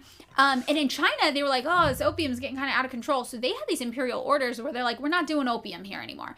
And he was like, you'll fucking take my opium. So he had this whole system where he was like bribing local officials in China. He was utilizing these small vessels to like sneak the opium in off of these giant vessels that stayed parked out in sea. He was selling opium all over the place. And he was selling it in the United States too. He brought some opium to New York. He sold it openly. He advertised in local newspapers in New York to be like, come get your opium from me. Whoa. And this is how the United States' first multimillionaire was born. So as early as 1833, though, this editorial was published in the Boston Medical and Surgical Journal, which asked, this is a doctor writing it, and he asked, is there any sure and safe method of curing a person of the habit of opium use when that habit is confirmed by many years of use of the article? So this doctor who wrote this was like, look, I'm treating this young woman. She was prescribed opium to treat anxiety. She's super addicted now, and I don't know how to get her off the opium. And lots of other doctors started to write in. They were noticing the same thing. They were like, we have some patients who were addicted as a result of a physician's prescription. Like, I prescribed opium to this person to help with, like, pain, and now they're just super addicted. Or there's people who came to them who were like, I was, like, using opium just for fun without consulting a doctor, and now I'm super addicted. It was, like, recreational use. And this is really interesting because I feel like it's such a precursor to the opioid epidemic that came about in the United States in the 2010s. Which also happened in part due to doctors over-prescribing opioids. Yeah, I haven't seen the documentaries about, like, Purdue Pharma and all that, but it just seems like they were just like, prescribe as much as possible. Yeah, exactly. So this is kind of a precursor to that. So, by the 1830s, everyone's like, a lot of people are doing opium. People like drugs. Then, by the time we get to the 1850s, opium use is just, like, really widespread in the United States. It's everywhere. In 1859, Harper's Magazine wrote this story about it where they described, like, glassy-eyed middle-class people just, like, in public, just eyes glazed over from all of the opium they were prescribed by their doctors. By the 1870s, this is where we started to see the United States pass their first anti-opium laws. Now, if you remember, opium had been a popular drug in Asia for, like, a long time. And in Asia, in China, they had been passing their own anti-opium laws. But in the United States, passing anti-opium laws was a tool of white supremacy and, like, anti-Asian sentiment. So these laws in the United States in the 1870s were like, okay, we're trying to battle opium here. They were mostly directed at Chinese immigrants who had been the victims of, obviously, racism and xenophobia. As this historian Peter Knight explained it, stories of Chinese immigrants who lured white females, those are the words, into prostitution, along with media depictions of the Chinese as depraved and unclean, bolstered the enactment of anti-opium laws in 11 states between 1877 and 1900. So basically, you have Chinese immigrants here, you got white supremacying, everyone's like, oh no, we are xenophobic and racist. Let's concoct these whole complex stories about how Chinese immigrants are predators. And again, I think this is interesting because they use the fragility of the white woman to demonize men of color. Yet again, this is a thing we see all the time in the United States where they're like, not our beautiful white females being lured into prostitution by these drug-crazed immigrants. And it's like, okay, tale as old as time. We hear this constantly over and over again. Even Trump, Yeah, exactly. Even Trump did the same thing, but instead of the Chinese immigrants, it was the Mexican immigrants. So it's like, okay, new enemies, xenophobia, same thing, victimization of white women, blah, blah, blah, blah, blah. So that kind of brings us into the end of the 1800s, right? And we start to see people in the United States, now they're being able to purchase cannabis extract in pharmacies or doctor's offices to help with stomach aches, migraines, inflammation, and insomnia. And this checks out, right? Today we know marijuana can alleviate pain without causing physical dependence, and it can also decrease seizures. And if you're someone like me, I still to this day take cannabis to help with insomnia. So we kind of see a shift away from opium going into more medicinal weed use. Then by the 1890s, cocaine was also super popular. And this is, I think, what you were talking about, Kenna, how you could just get medicine with cocaine in it. Yeah, cocaine was everywhere. Coca-Cola had cocaine in it originally. Everything just had cocaine everywhere. So cocaine was also super fucking popular at the end of the 1800s. It was so popular, in fact, that you could buy a syringe and small amounts of cocaine for $1.50 in the Sears Roebuck catalogs. Whoa! And you just be like, hook me up, let's go. Yeah. And a syringe, you're just injecting cocaine. Whoa, I'm just like, how sanitary is that? Yeah. So the same place you would go to buy your clothes, your cheap guitars, your kit houses, which we talked about in episode 37, Module Mayhem, all about prefab housing. That same catalog, you could also, just buy cocaine from it. And around this time, the United States Congress is just starting to get a little more involved in drug use in general. They're kind of like, what's going on here? They're starting to pass these congressional acts to levy taxes on drug use, on morphine, on opium in the year 1890. So this is really directed not at cocaine, but at morphine and opium. And what we kind of see is when one thing starts to get more regulated, something else just pops up and becomes more popular in its place. So in the early 1900s, racial tension shockingly was high in the United States. Who could guess? That's the whole story of the United States, right? White people hate everyone. They hate Native people. They hate Black people always. They hate Mexican immigrants. They hate Chinese immigrants. And they're just very much into the white supremacy. And, again, not trying to distance myself from my whiteness. These are my family members. My family members are the one just we're here and racist, because my family's been in the United States for a very long time as white people. I think we came over in the first batch of colonizers. Wow. I'm what's called a daughter of the American Revolution on both sides of my family tree, which means both my mom's side and my dad's side were here before the American Revolution happened. Whoa. So, again, not trying to distance myself. These are 100% my terrible ancestors. So all this racism is happening, and this is really, really heavily tied to public perceptions of drug use. So by 1909, the Smoking Opium Exclusion Act was introduced. And this actually banned the possession, the importing, and the use of opium for smoking. However, you could still purchase opium to use in a medicinal capacity. Like children's cough syrup. Like children's cough syrup, yeah. But this was major because this was the first federal law to ban the non-medicinal use of a substance. Prior to this, obviously, states and counties had been banning things like alcohol sales, but nothing was really done at a federal level to affect the entire country's use of a substance. And again, cannot understate how much this was tied to just racism, white supremacy, and xenophobia. So, in 1910 kind of era, we see a lot starting to happen regarding how the government's relating to drugs, this kind of whole decade. In 1914, Congress passed something called the Harrison Act, which regulated and taxed the production, importing, and distribution of both opiates and cocaine. So now we're starting to get into tackling cocaine as well. And this really helped kind of cut down, at least on the overprescribing of opium by doctors. So there was kind of like maybe net positive from it. But now early cocaine laws at this time, they were definitely intended to persecute specifically Black men in the South. So in 1914, the New York Times published an article proclaiming, this is like really, really gnarly. So this whole part's going to be really gnarly. It's a lot of racism. I'm really sorry. Negro cocaine fiends are a new Southern menace. Yeah, so that was the headline of the story. So big letters. They're basically like, oh, Black men are doing a lot of cocaine and they're terrorizing the South, basically, right? Which is just like more of the same shit we see. We see like, oh, Black men are the enemy. We're afraid of them. It's just really like fucked up, implementation of white supremacy. And within the body of this piece, a literal doctor wrote, the cocaine user imagines that he hears people taunting and abusing him. And this often incites homicidal attacks upon the innocent and unsuspecting victims. Right? So he's like, oh, everybody's on drugs and they're going to kill you. And the you ostensibly being good, upstanding white people. You should be afraid of people of color using drugs. So this all sounds very familiar, like everything we grew up with hearing. Like the Reagan era. Yeah, it's the same. It's the same shit. We've been doing the same playbook for like a century. So then this doctor went on to use this term that was popular at the time that is so fucked up. And it is the cocaine N-word. This was just a word. They just published this phrase. Like, this is just what they called it. This was such a thing. So when we talk about the United States really trying to control and regulate cocaine, we're really talking about them trying to control and regulate Black people and especially Black men.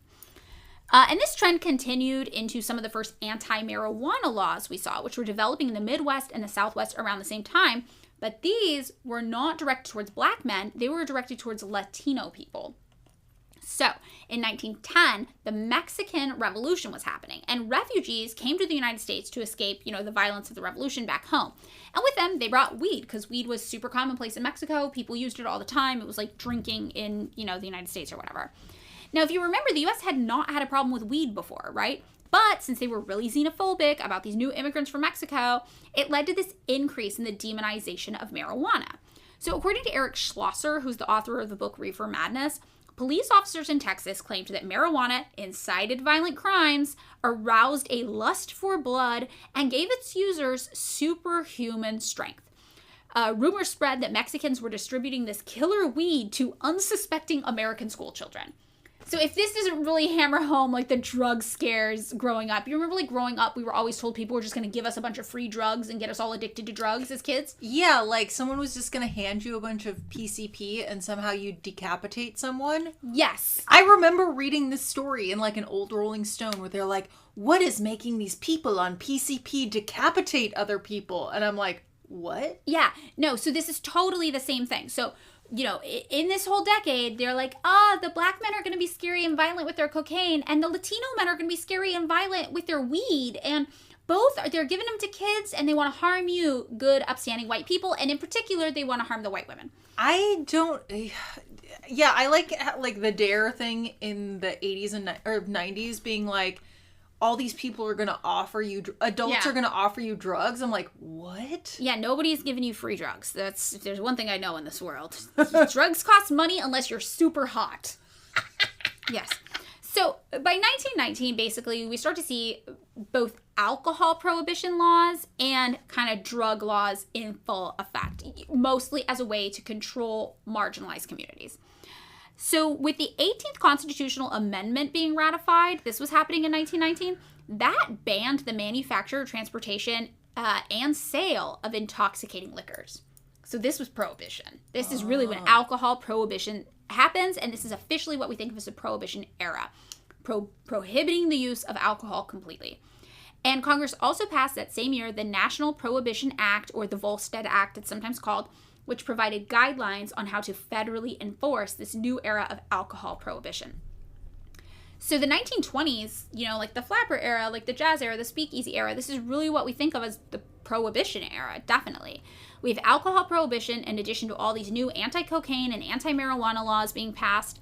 The federal government is attempting to prohibit alcohol sales, and everyone now acknowledges, looking back, this was a huge mistake. Prohibition was a failure, and some people even call it a disaster, because it led to just a massive black market emerging for alcohol that funded criminal organizations.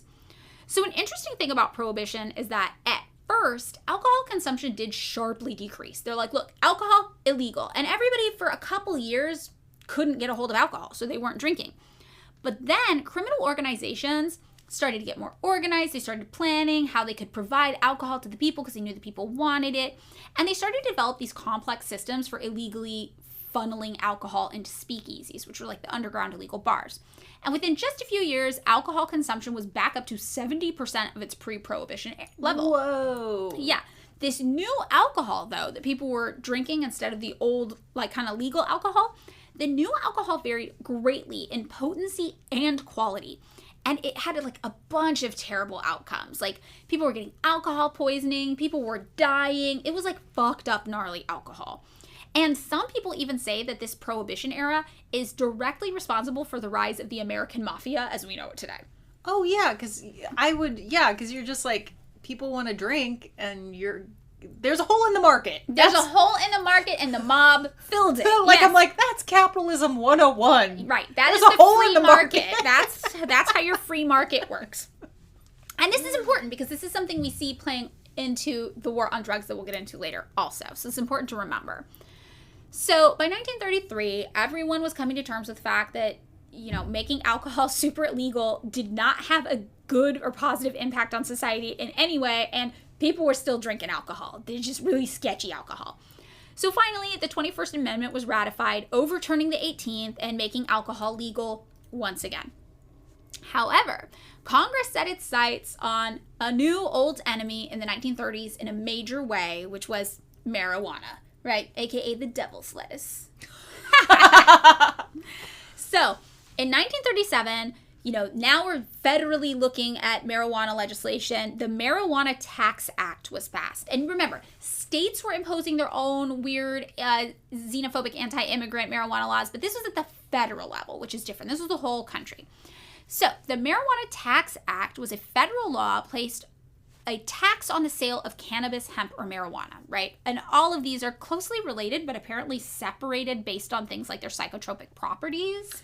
Yeah, I feel like stoners many of time have explained to me the difference between hemp and CBD and THC and marijuana, and I don't remember. It's just...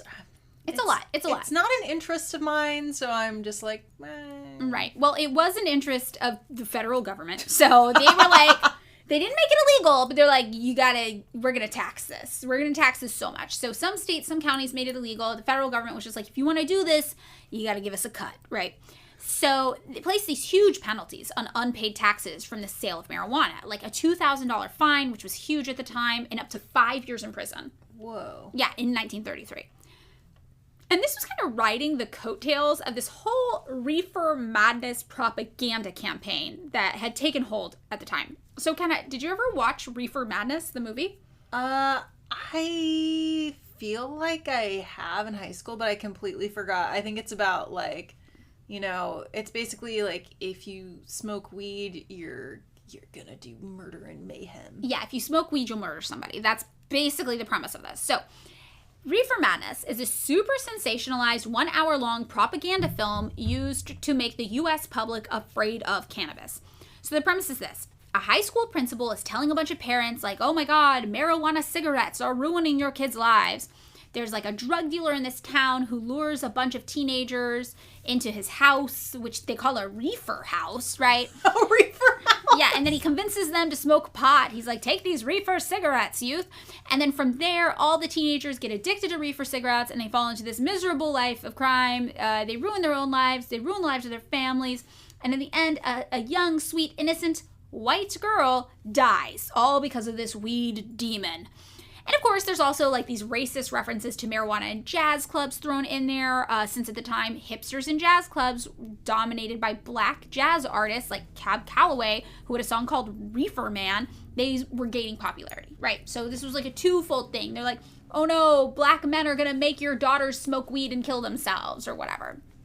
So If this at all sounds interesting to you, there is actually a musical satire of Reefer Madness that was like a full play in Los Angeles in 1998, and eventually it was turned into a movie in 2005 starring Neve Campbell, Kristen Bell, and Alan Cumming.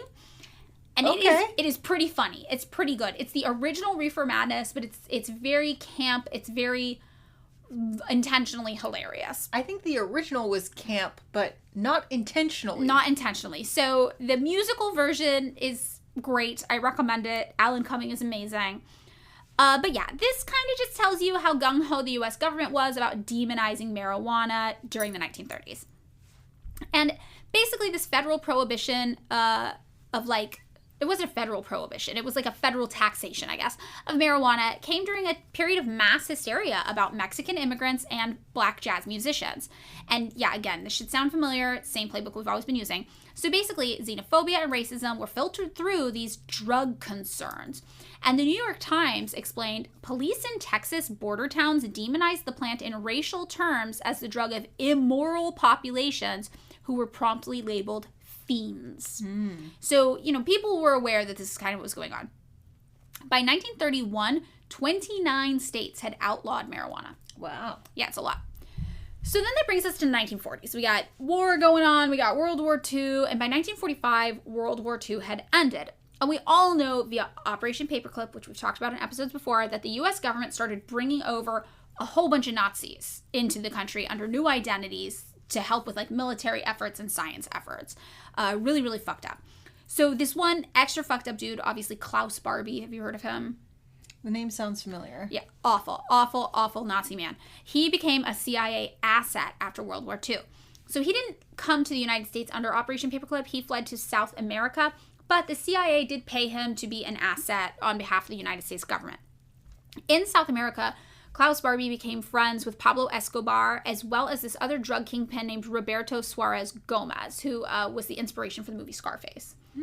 So the CIA helped Barbie and a team of Nazi mercenaries called the Fiancés of Death assist Suarez Gomez in overthrowing the Bolivian government there to turn it into just like a narco state.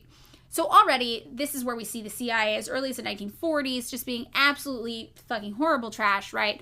Helping Nazis do these fucked up things in South America, all to get their hands involved in this international drug trade, which is something that is also important to keep in mind because we will see evidence of this happening time and time again leading up to the war on terror, or the war on drugs, sorry, just like you mentioned. Yeah, I feel like there was like a book that was like out of print where a guy was like, kind of went step by step and to be like, CIA, this is... Which yes, I'm sure you'll get into. You might be talking about the journalist he was really discredited and his whole career was ruined because of this. And still it hasn't been 100% confirmed, but there's just so many little snippets of evidence that people generally agree that what he was saying was correct, even though it hasn't been 100% proven. I feel like regardless, it's like one of those things, regardless, like, the CIA shouldn't exist. No, the CIA is fucked up. It should not exist. It's but it's like, it would not be unsurprising, or it wouldn't be surprising to me if they did use profits from illicit means, whether it be drugs or some other illegal way to fund their activities, because we literally don't know what's fucking going on. No, like exactly. Even if you think about like the Iran-Contra scandal, that shit was illegal. Yeah, oh for sure. So it's just like regardless, the opacity is the issue, whether or not that specific of the drug was useful, but regardless, it is a tool to me of the government, tool of like colonization, tool of white supremacy, regardless of whether specifically drugs were used or not. Definitely, but it does seem we definitely know the CIA was involved in drug scandals in other countries, in drug things in other countries, and I will talk about some of that. But the journalist you're mentioning who did the whole first expose, his life was ruined when he came out with this, and it's really, really gnarly. So this kind of brings us to the 1950s. So throughout the 20s through 1960 maybe, we saw the golden age of Hollywood take place, right? Hollywood. Yeah. So during this time, we have a lot of actors and actresses. There was like this system at the time that was like a contract system with the movie studios. Mm-hmm. And a lot of these actors were just being positively abused with drugs in movie studio contract systems. You like Judy Garland. Yes. There is an amazing podcast. I probably mentioned it before. You Must Remember This. They have a whole, Katrina Longworth has a whole series on like old Hollywood and just like each like Hollywood actor, you're like, oh my God. Yeah, these people were really not treated well. So like at 19 years old, Debbie Reynolds describes the studio making her go to this doctor who was injecting her with what they all called vitamins. But she's like, these aren't vitamins. And she kept going to her regular doctor and the studio was really mad. She was even going to a different doctor. They're like, no, go to our doctor and take your vitamins. Vitamin, Yeah, and she definitely saw, she's like, everybody is just getting, like, really fucking high on drugs that the studio is shoving down their throat. So Judy Garland, yes, also recounts being given what she called pep pills, which was just speed, by her mom, and then eventually being prescribed medicine by movie studio doctors to control both her weight and her energy levels. And Garland said, they'd take us to the studio hospital and knock us out with sleeping pills. Then after 4 hours, they'd wake us up and give us the pep pills again so we could work 72 hours in a row. And Judy Garland did die of a drug overdose at the age of 47. Sad. Yes. So, you know, drugs are really being heavily utilized, I guess, by the capitalist American kind of system here. And we also see the CIA continuing to get their hands into this weird drug shit. They had operations like Midnight Climax and MK Ultra, which we've talked about before. And these were the mind control projects run for over a decade that tested the effects of LSD on just regular American people. So then in the 1960s, you know, there's also this rise in recreational drug use. Recreational drug use had always kind of been happening, but now we really have counterculture taking hold, the hippie movement starting, there's political dissent, there's these ideas of rebellion, and drug use as a recreational thing just became a little bit more normalized. They weren't doing it in these, like, medicinal kind of, like, couched in medicinal cloaks or, you know, at the movie studio, like, these are your vitamins. People are just like, no, I'm fucking smoking weed because I like it. And this is like a huge change in the culture of drug use, even though drug use had always kind of happened with white people specifically. You know, now white people are doing drugs and they're like, I'm not sorry about it. So we also, though, have non-counterculture types like average housewives or moms stuck also around this time on something called rainbow diet pills, which was this potent cocktail of sedatives and stimulants commonly prescribed to them by doctors. Oh, yeah, like, you know, like the Rolling Stones song, Mommy's Little Helper. Yes. Which I think about, like 50s housewives just being, like, on some drugs. Yes. Like pills. Yes, totally. This is definitely a thing. Like, we see a lot of women's bodies being controlled in multiple different ways through drugs, through the encouragement to be on drugs, whether it be amphetamines and stimulants to be productive and do things, or sedatives to not be so disgruntled. We also see them, being used to control one's weight a lot. There's a lot of really complicated relationships with drugs in the United States happening in the 1960s and before that, obviously. We also have the Vietnam War thing happening in here, right? It was, through 1950 through 1970? Like, it spanned over a large period, but 1960s was really where this is starting to kind of enter the cultural zeitgeist, like the experience of soldiers in the Vietnam War. So, in the 1960s, we start to get these reports of armed servicemen in the Vietnam War using drugs more heavily than any previous generation of enlisted U.S. troops. Oh, I believe this. Yes. I had a coworker one time. He was older. He was like my dad's age. And he would talk about being on acid in Vietnam. It's so fucked up. But he was just like, he's like, it was so fucked up. But he's like, it was the best high I've ever had. Oh my God, that's horrible. Yeah, he told me like he was actually cool, and he was just like, I was drafted, like, fuck that war, but he was just like, the drugs there were good. Yeah. So these U.S. soldiers in Vietnam were using heroin, amphetamines, and marijuana. And by 1971, the Department of Defense reported that 51% of the armed forces were smoking weed, 31% were using psychedelic drugs like LSD, mescaline, or mushrooms, and 28% had taken harder drugs like cocaine or heroin.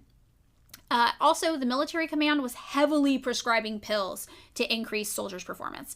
Between 1966 and 1969, the armed forces used 225 million tablets of stimulants, which were then followed by sedatives to help relieve anxiety and prevent mental breakdowns. So they were pumping them up with stimulants, and then they were bringing them down with sedatives, right?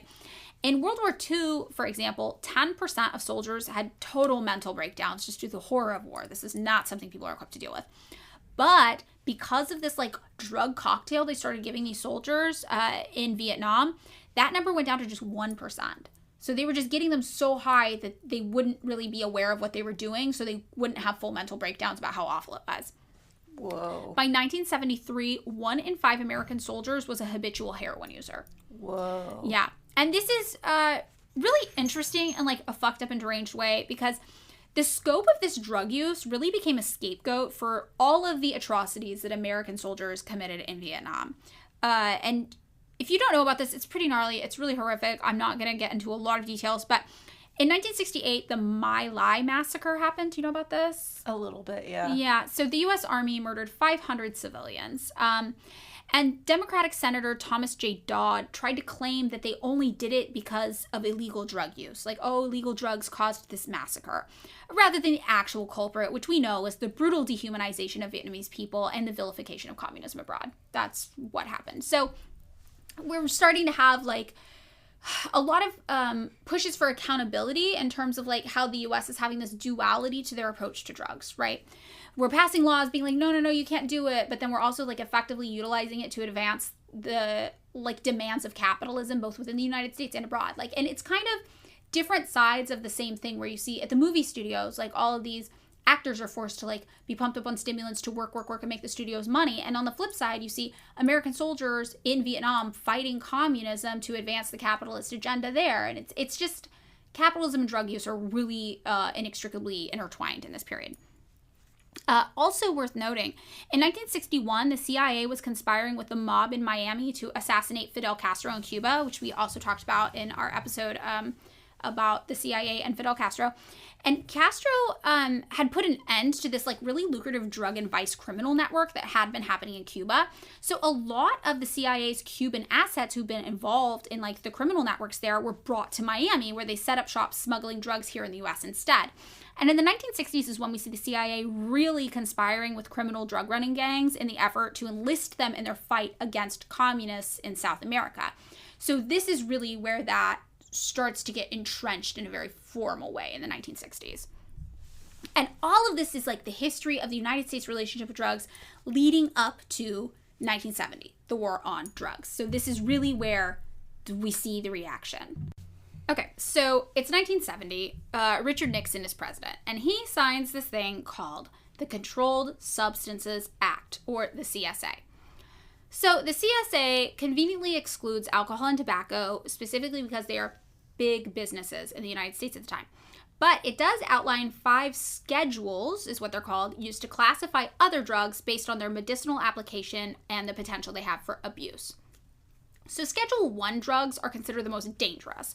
These are the ones that they're like, oh, they pose a huge high risk for addiction. They have little evidence of medical benefits. And this is where things like LSD, heroin, and MDMA fall, but also marijuana. And marijuana was supposed to just be there temporarily, pending review by a commission that Nixon appointed, led by a Republican Pennsylvania Governor Raymond Schaefer. However, in 1972, this report came out and they were like, yeah, pretty unanimously, we recommend decriminalizing the possession and distribution of marijuana for personal use. Nixon just ignored it and kept marijuana as a Schedule 1 drug. Well, I have a theory about this, and it's because, like, Nixon, and Reagan after, hated the hippies. Yeah, it's not even a theory, it is real. It is very true, but it's just like, oh, well, all of my enemies are hippies. They smoke weed. It's way easier to arrest them now that weed is illegal. So it is actually that explicitly, as well as black people. Yeah. So the substances considered to be least likely to be addictive would be like things like cough medications with small amounts of codeine. Those fell into the Schedule 5 category, just for comparison. And the year after this is when Nixon went full force with this war on drugs. This is the first time we hear the phrase used. He's really hitting it hard. And this is when we see the war on drugs officially start, 1973, sorry. And this is also when the Bureau of Narcotics and Dangerous Drugs, or the BNDD, was formed. Now, the BNDD was fucking wild and, like, not in a fun way. These guys were basically American drug cops, which were giving carte blanche to do whatever they wanted. And one of the things they did was fuck with Mexico, like, really hard. So these American agents went to Mexico to pose as potential drug buyers, and then they would perform these buy and busts, right? They'd be like, we're gonna buy it, haha, we caught you. And they were supposed to hand prospective traffickers over to the Mexican police after this, which is already weird to me because they're literally American cops acting in a foreign country, which just seems like that shouldn't happen. Like, can you imagine Mexican cops coming to the United States and performing buy and busts on American citizens? No. No. But on top of that, these operations violated a number of other laws and procedures. U.S. agents took part in the assassination and cold-blooded killings of some people in Mexico involved in drug sales. One BNDD agent said that one of his colleagues, while working in Juarez, ordered another colleague to shoot a fleeing suspect in the back, and that person refused. They were like, I'm not fucking doing that. So the first agent emptied the gun into the suspect's back until he was, quote, shot to pieces. BNDD agents also participated in and even encouraged the torture of suspects. Again, these are American agents in Mexico to Mexican people. One BNDD agent said, down there, I really got an eyeful. They, the BNDD agents, actually participated in the torture. Anybody. It didn't matter a shit who it was. They would actually participate in the torture of these goddamn people. I got caught up in a goddamn gunfight there myself and killed men. Now we were running into this kind of stuff constantly, all the time. So this is just wild that this has even happened. And back in the United States, Nixon is also increasing federal funding for drug control agencies and proposing stricter measures like mandatory prison sentencing for drug crimes. He also announces the creation of the Special Action Office for Drug Abuse Prevention. Then, in 1973, we also see the closure of the BNDD and the creation of what we now know today is, the DEA, the Drug Enforcement Administration. So the BNDD was kind of the precursor to the DEA. And this DEA, right, it's an agency that's a special police force targeting illegal drug sales, smuggling, and use in the U.S. And the year the DEA launched, it had a budget of $75 million and 1,470 special agents on staff. Today, it's grown to an annual budget of over $2 billion and over 5,000 agents. And in case you're wondering, the DEA did continue the BNDD practices in Mexico. And the DEA also pressured Gerald Ford to extend funding and authorization to work in Mexican border towns after Nixon was no longer in office. Hundreds of DEA agents tracked down opium and marijuana fields, called in helicopters, sprayed crops with powerful herbicides, then rounded up all of the suspected growers. DEA agents referred to this period as the atrocities because of how fucked up they were to these people involved in drugs in Mexico. So in 1978, a Mexican lawyer documented some of the torture of suspects involved in these DEA cases in Mexico, including beatings, waterboarding with chili-infused sparkling water, near drowning in shit-filled water, and just like straight-up sexual assault and rape. And this all happened because Nixon's rhetoric had positioned the war on drugs as being a twofold issue. It was an issue that brown people in other countries brought to the United States, which sounds familiar, same rhetoric Trump used, and an issue that black and brown people in the United States used to enact violence against white people within the country, right? This was the positioning of this in Nixon's mind. So as Time magazine explained, in the U.S., Nixon's rhetoric and his successors pushed the focus from U.S. drug demand to international drug supply. In doing so, politicians now framed the war as a foreign conflict, which pitched Americans against murderous gangs of overseas criminals. And I feel like this is really the rhetoric we grew up hearing. Oh right? My gosh, as a kid, you would have thought that a drug dealer was just a serial killer, like the worst, yes. Almost like a cartoonish supervillain was a drug dealer. Like no humanity. Just someone who would steal candy from a baby and punch the baby in the face afterwards. And then give the baby cocaine. Yes, and this is interesting to me because if you think about kind of the history of drug use in people, when we think back to kind of the experiences we were talking about in the BC eras of doing drugs, it just seemed like this thing that was just a normal kind of part of people's lives. It wasn't that big of a deal. And we just see how through the creation of the United States in particular, all throughout the US's history, it really starts to become this thing that's manipulated and used for political gain, right? It's made to be this huge villainous, terrible thing that seems to just be an excuse for white Americans to enact white supremacy wherever they go. And it's just interesting to me seeing how fast that turned. Seeing that from 10,000 BC to the 1700s, like from 1700s to now, everything changed so rapidly. Yeah. So, what exactly was Nixon's motive in launching this war on drugs that aggressively targeted people of color all over the globe? Well, we actually know. So, Kenna, what you said was spot on, and we know it's spot on because in 1994, Nixon's domestic policy chief, John Ehrlichman, provided some insights during an interview in Harper magazine. He was like, look, Nixon had two enemies during his presidency, the anti-war left and black people. Explicitly said this, point blank. Ehrlichman said, and this is a quote, "We knew we couldn't make it illegal to be either against the war or black, but by getting the public to associate the hippies with marijuana and blacks with heroin and then criminalizing both heavily, we could disrupt those communities. We could arrest their leaders, raid their homes, break up their meetings, and vilify them night after night on the evening news. Did we know we were lying about the drugs? Of course we did." Yeah, this is actually like bringing back I have totally read this before. Yes. So we see here from the jump, the war on drugs is a method to direct state violence towards Nixon's political enemies. And this is relevant because it still affects how we view drug policy in the United States today. And I just want to take a second and really hammer home how gnarly this is. Nixon invented a proxy enemy, a literal straw man, to take down his political opponents. He couldn't declare war on black people. He couldn't declare war on wanting a social safety net or, not wanting global violence. So instead, he made up this third new thing, convinced everyone these two groups were heavily associated with it, and tried to take that third thing down instead, which was drugs.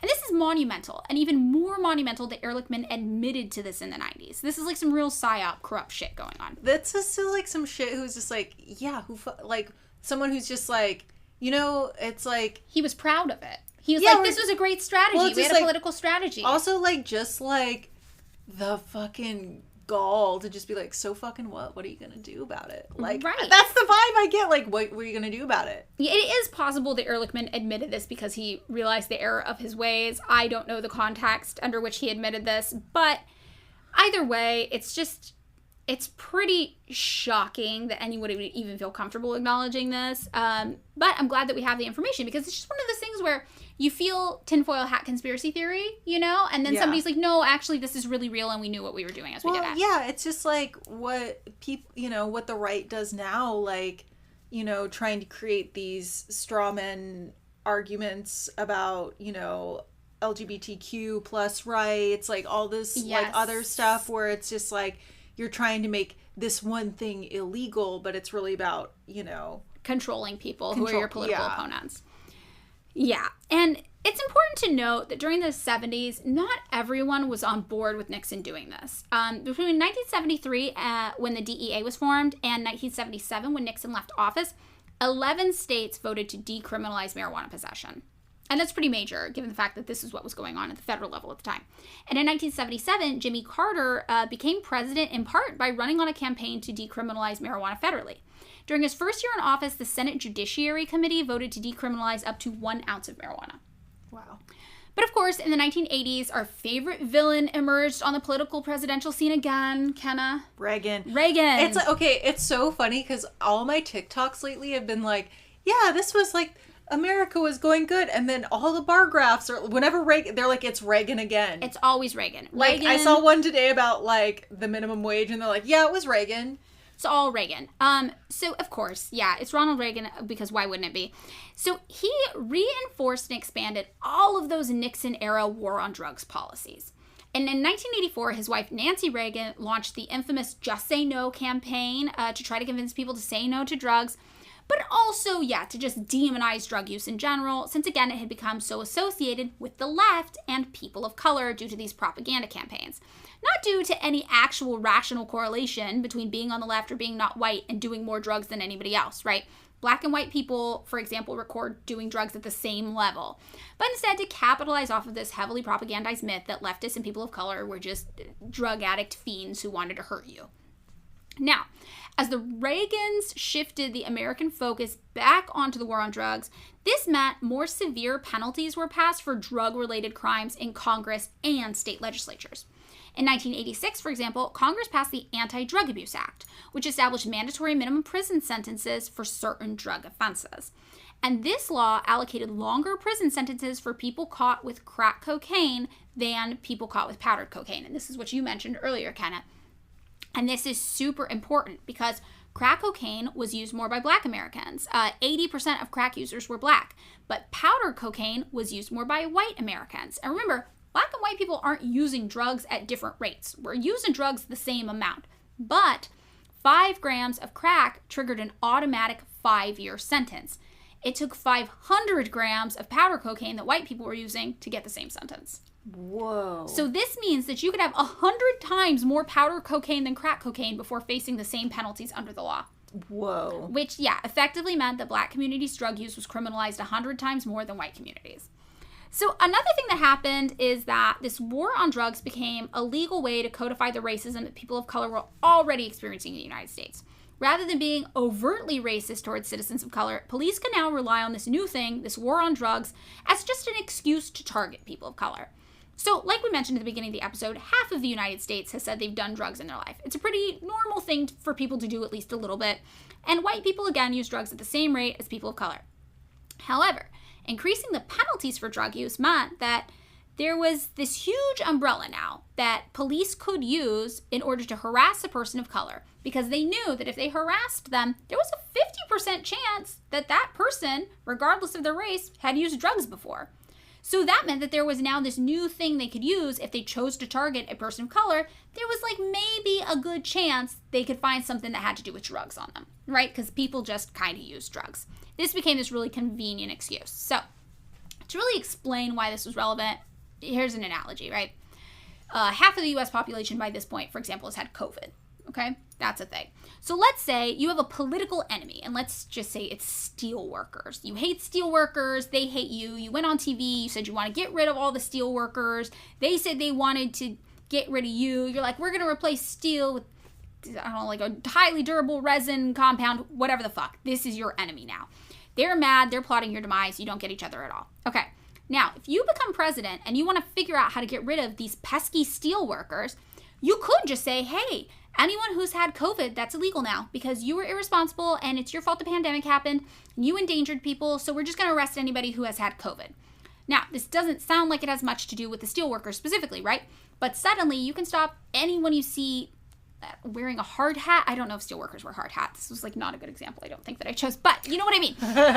You can be like, oh, you got a hard hat. You look like a steel worker to me. I'm going to check to see if you've had COVID. And boom, there's a 50% chance that now you can imprison your political enemy, the steel worker, because there's a 50% chance he had COVID.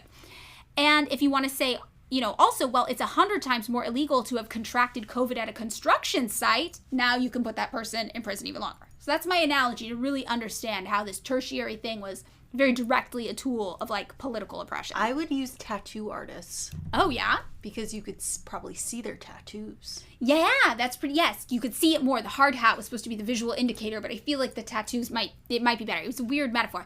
But hopefully it got the idea across, right? So this is what Republicans did with the Black community. Black Americans were Republicans' political enemies, and they found a roundabout way to persecute their Blackness by targeting this thing that everybody kind of did. And what happened as a result of this was obviously a massive increase in incarceration for nonviolent drug crimes, especially amongst people of color. Data consistently showed that people of color were targeted and arrested on suspicion of drug use at higher rates than white people. In 1980, before Reagan took office, 50,000 people in the United States were imprisoned for nonviolent drug offenses. By 1997, this number had increased to 400,000 people. Whoa. And another way to look at this is to look at the rates of incarceration in federal prisons, because not all prisons are federal. So those last figures were for all imprisonment nationwide, right? But in 1980, there were just 22,000 people in U.S. federal prisons, and less than 5,000 of them, or 21%, were there for drug offenses. By 1995, the federal prison population had increased to over 88,000, and nearly 60% of those people were there for drug offenses alone. Whoa. And throughout the 1980s and 1990s, drug hysteria really took hold in the public eye. In the mid to late 1980s, zero-tolerance drug policies emerged, and you had people like the LAPD police chief, Daryl Gates at the time, saying that casual drug users should be taken out and shot. Whoa. And this is the man who started the DARE program. Whoa. Okay, so oh my God, Dare. Do you want to explain Dare? Okay, Dare was this program in school. It was basically like, I forget what it was called. Drug abuse resistance education. Yes, drug abuse resistance education. And basically they were like, first they told you what drugs were and what they did, which I had no clue as a kid.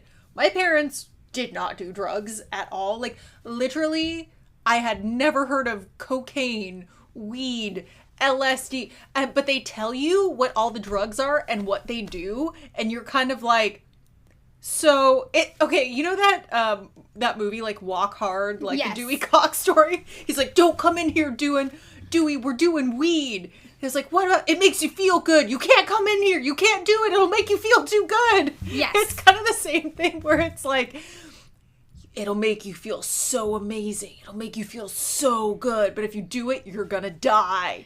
And they also made it seem like you were going to get offered cocaine by strangers as a lot. And you have to imagine, I'm like 9 at the time. Yeah, we were really little. I also live in a very small town. So if a person had offered a random 9-year-old at my elementary school drugs, everybody in the town would have known. Yeah, so basically what Dare was this situation where cops would come into classrooms and get like an hour once a week where they would talk to these really little kids. Like, I feel like I was maybe 10 at the oldest. Oh, yeah, we had Officer Kathy. Yeah, I don't remember our officer. But they would do these lessons, where they would teach you about drugs and they would try to get you to pledge that you would never do drugs. But like Kenna said, they accidentally just made drugs sound really fun. So it was a very confusing experience for a lot of kids. I could have gone through like a big part of my life not even knowing what drugs were. Yeah, and this program was expensive. It cost $230 million to implement.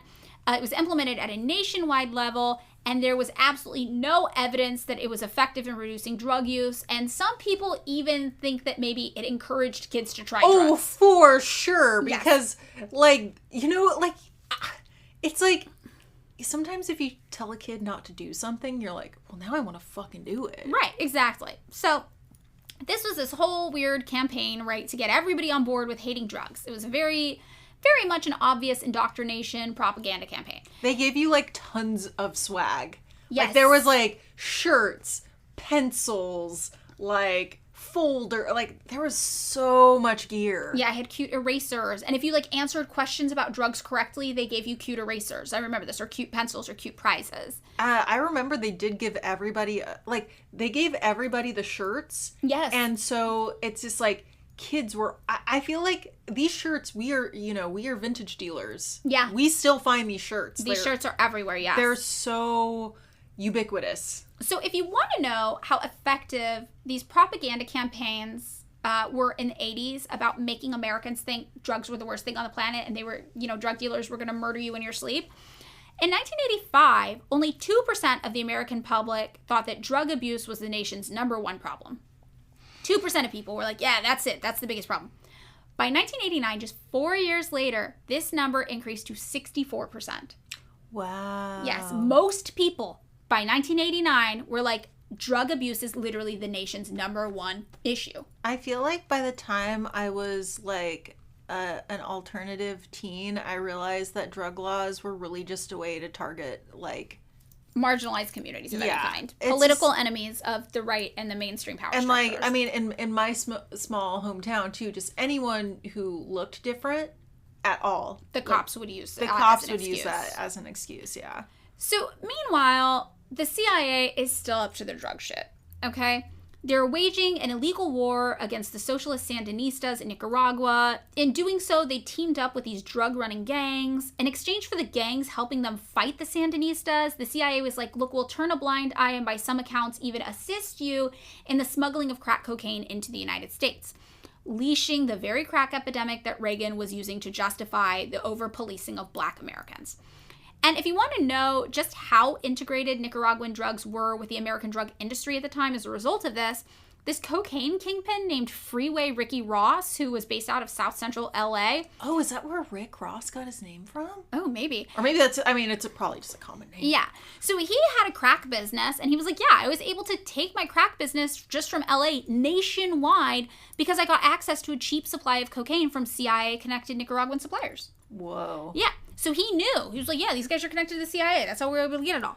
Yeah, I mean, it does seem like Reagan, same enemies as Nixon. Like, Yes. because he was also governor of California. They both were governors of California. I didn't know that. Yeah. That was before my time. Yeah, they both were governors of California. So to me, I'm like, how very convenient for Reagan that all of this stuff that he can arrest his enemies for is suddenly flowing into the country by an organization that technically he is at the top of, being the commander-in-chief. 100%. So you have these like veteran drug agents, including this guy Phil Jordan, who was the former director of the DEA's El Paso Intelligence Center, who says like, yeah, we were repeatedly called off of cases involving CIA-tied drug rings. Like, Jordan himself recounts charges being dropped on behalf of the CIA a number of times in cases dealing with metric tons worth of drugs. Whoa, so that's like the size of this room. No, it's so much. So they would get these big busts and they'd be like, oh, there's like metric tons of cocaine. And then the CIA would call and be like, yeah, you gotta drop the charges. You can't go for it. I am still, okay, you know like when they show like media reports of like when they bust like a ton of drugs and like guns and money. I am still so impressed by that. Like when they found like, oh gosh, they found like some cache of like so much, like there was just a room full of money. And I was like, that's a lot of money. Even though I don't like money, it's still kind of cool. Okay, I think here's the thing. It's not cool that the cops are out copping. No, we don't like that. But aesthetically as a photo, without the cops there, just a table full of guns and drugs and money, and then it's laid out very symmetrically. You're like, aesthetically? It's like an art piece. It's like an art piece. Like, I can see that, yeah. Well, plus you just don't see it in real, you know. Yeah, you don't see that much money ever. It's like, it's fucked up impressive. Yeah. The funniest though was when the cops are there and they're all proud and it's like this tiny bag of weed and you're like, you proud of this? And they're like, we took it from this grandma. I feel like. And you're like, what the fuck is wrong with the police? I saw something where like there are these cops standing around all this marijuana that's being like destroyed like in a fire. I don't remember. Oh, yeah. And I was just thinking, I'm like, I wonder if those cops are high. High as shit. So, you know, by the time Bill Clinton's taking office in the early 90s, he had campaigned on this policy of treatment for drug abuse rather than just like incarcerating people who were caught using drugs. However, within just a few months in the White House, he was already reverting back to the drug war strategies of his Republican predecessors by continuing to escalate the war on drugs, even going out of his way to reject a U.S. Sentencing Commission recommendation to eliminate the disparity between crack and powder cocaine sentences. In fact, 79% of the growth in drug arrests in the 90s was from marijuana possession alone. Whoa. While Bill Clinton was president. It wasn't until 2010, actually, that Congress passed the Fair Sentencing Act, which reduced the discrepancy between crack cocaine and powder cocaine offenses. However, even then, they did not equalize the penalties for each drug. They just made crack cocaine 18 times more illegal instead of 100 times more illegal. What the fuck? Yeah. Super fact. You know what? Okay, don't you remember it was a big deal when Bill Clinton was like, I did not inhale. I do actually. We're going to talk about that in just a second. Oh, did you like my Bill Clinton impression? It was really good. Yeah. And I like that we were on the same page with this. Because Clinton's a wild fucking ride, man. All right. So Clinton also rejected Health Secretary Donna Shalala's advice to end the federal ban on funding for syringe access programs, which were a harm reduction effort to protect intravenous drug users from contracting disease. So throughout his entire presidency, basically, Clinton maintained all of these war on drugs policies, but publicly, he still professed to be more left-leaning than he actually was. So in an interview with Rolling Stone magazine just a month before leaving office, he said marijuana should be decriminalized. He was the one putting all these people in jail for marijuana. So basically, Clinton was always just like a real fucking trash bag hypocrite guy. Also, worth pointing out, this is the thing you were talking about, Kenna. He did say he smoked weed, but he never inhaled it. And this was just such like a weird take to have. Okay, to me, I'm like, this sounds like a lawyer response. Yes, also, remember, he said he didn't actually have sex with Monica Lewinsky because he never came. I remember that. So this guy is just like so fucking weird. He's like, well, I'm gonna get you on a technicality. And it's like, bro, you're not getting anybody. You're just fucking weird. Yeah. So. Well, I mean, he did come. But not from the. Yeah. You know what? I'm going to respect Monica Lewinsky, and we don't need to get into the technicalities of her fucking potential, assault, at the very least sexual harassment. That was super fucked up. So whatever. By the time George W. Bush became president, the public was starting to get really tired of the war on drugs. People were not as into it. People really thought Bill Clinton was ridiculous for the whole not inhaling thing. Everyone was not so into this. And in 2001, during his mayoral campaign, Michael Bloomberg was asked if he had ever used marijuana. And just to really give you an idea of how over the war on drugs people were, Michael Bloomberg was like, you bet I did, and I enjoyed it. People were just like, we're not doing this purity weird thing anymore. So this is a real shift from the 80s and 90s drug hysteria. But despite this growing disinterest in pursuing drug crimes from the American public, the George W. Bush administration allocated more funding towards the war on drugs than ever before. His drug czar, John Walters, not to be confused with John Waters, that would be fun though, directed attention to marijuana specifically and launched a huge campaign to encourage the drug testing of students. So it's important to note here that throughout this time, the rates of illicit drug use all remained relatively constant. They bounced around a little, but not anything that communicated some clear trajectory and displayed that the war on drugs was even reducing drug use in the United States. Still, these policies from the war on drugs led to an increase in overdose fatalities, and like a sharp increase. So George W. Bush's policies also saw the militarization of domestic drug law enforcement, bringing about 40,000 paramilitary-style SWAT raids on Americans every year, mostly for nonviolent drug offenses, and often misdemeanors. What? Yes. So by the time Barack Obama was in office, Barack Obama still got to be cool guy, right? He was super candid about doing cocaine and using marijuana. Unlike Bill Clinton, when he was asked if he inhaled, he was like, when I was a kid, I inhaled frequently. That was the point, you know? So say what you will about Barack Obama, but that war criminal knows how to smoke weed, unlike the other loser war criminal, Bill Clinton, who didn't even know how to inhale. No, just kidding, obviously. They're both not great people. But much like Clinton, he also did not shift the majority of drug policy funding away from penalization and towards treatment. So he gets to be cool guy president who smoked weed while also still criminalizing weed smokers. While public policy on drug use has started to shift with states pursuing decriminalization of marijuana in particular, these police attacks on civilian drug use, they have stayed the course. 700,000 people in the United States are still arrested for marijuana offenses every year. Disproportionately, people of color, and especially black people, and nearly 500,000 people today remain behind bars in the United States for nonviolent drug offenses. And this really goes to just show why people are so over Democrats, I think. Like, all the Democrats get to play the cool guys, you know, saying one thing publicly, but privately, they're doing the exact opposite of everything they're communicating to the public. Both Obama and Clinton get to play the cool guy points by saying they smoked weed and our drug policy is awful, but they're still allocating money towards imprisoning Americans for drug crimes at these astronomical rates in the exact same policy set up by Republicans. Yeah, I wonder if Joe has done some weed. I don't think he has. I actually don't think he has either. I think he does not know the term weed is slang for marijuana. He'd be like, he probably still calls it wacky tobacco. He probably does call it wacky tobacco. Yes, that is my guess. So, you know, by contrast, the Republican Party, they're allocating these huge budgets towards the same pursuits. But their virtue signaling is different. Both these people are virtue signaling to the American public, right? The Democrats are like, I'm cool. I don't mind that you smoke weed in here. But actually, they're going to call the cops on you. The Republicans are like, we are not cool. We hate weed. We think weed will make you murder your mother. And they're putting their money where their mouth is, right? And this brings us to Trump. So we were talking about this earlier, how directly tied drug policy in the United States historically has been to xenophobia and racism. Like Kenna brought up, it's impossible not to hear the same thing in what Trump said when he was president. He was stoking the flames of drug hysteria in the United States again, calling for harsher sentences for drug law violations and the death penalty for people who sell drugs. What? Yes, he called for that. I have a feeling this man...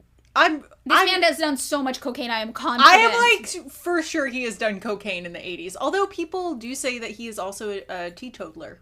Really? He doesn't drink. Oh, interesting. Okay, well, I would guess that Donald Trump has done cocaine. Well, actually, I feel like he could be just a fun non-drug user. Oh, I don't know. He did, though, publicly call for abstinence-only drug education, like calling back to the Just Say No policies of Nancy Reagan and the DARE program, which, again, were proven to be super fucking ineffective, and all couched in these really racist terminologies, right? He's like, the drug users are coming from Mexico. Like, it's just very racist, very xenophobic, same old bullshit. Still, though, states were pursuing more decriminalization policies during the Trump administration and even into now. In 2020, Oregon passed Measure 110. Do you know what that was? It's the decriminalization of all drugs. Whoa. Yeah, and this was the nation's first total decriminalization measure. Meanwhile, okay, now we have Joe Biden in office. Now, Biden historically supported all of the war on drugs legislation that ramped up the drug war and led to these heightened incarceration rates, including the 1994 crime bill. He was all over the shit. He's like, yeah, I hate drugs, hate drug users, let's lock them all up. But now, like most Democrats, he conveniently paints a different picture, saying it was just a mistake to support those policies and that now we actually need more compassionate approaches to drug use. And Joe Biden, of course, famously has a son, Hunter Biden, who publicly struggles with addiction issues of his own, which I am not here to demonize in any capacity. But I am here to say that our friend Kelsey's friend, Wheezy, said that she saw on Twitter that people were like, Hunter Biden is our Princess Diana because he's a princess of the people. And I just respected that take, you know? I just want to see, I just have to see that right-wing movie that they made about Hunter Biden where, like, Gina Carano, I think that's her name, who was in The Mandalorian, but who got kicked off for being racist in QAnon. Yes. Yeah. And she plays, like, the Secret Service. This movie just looks like it was not meant to be camp.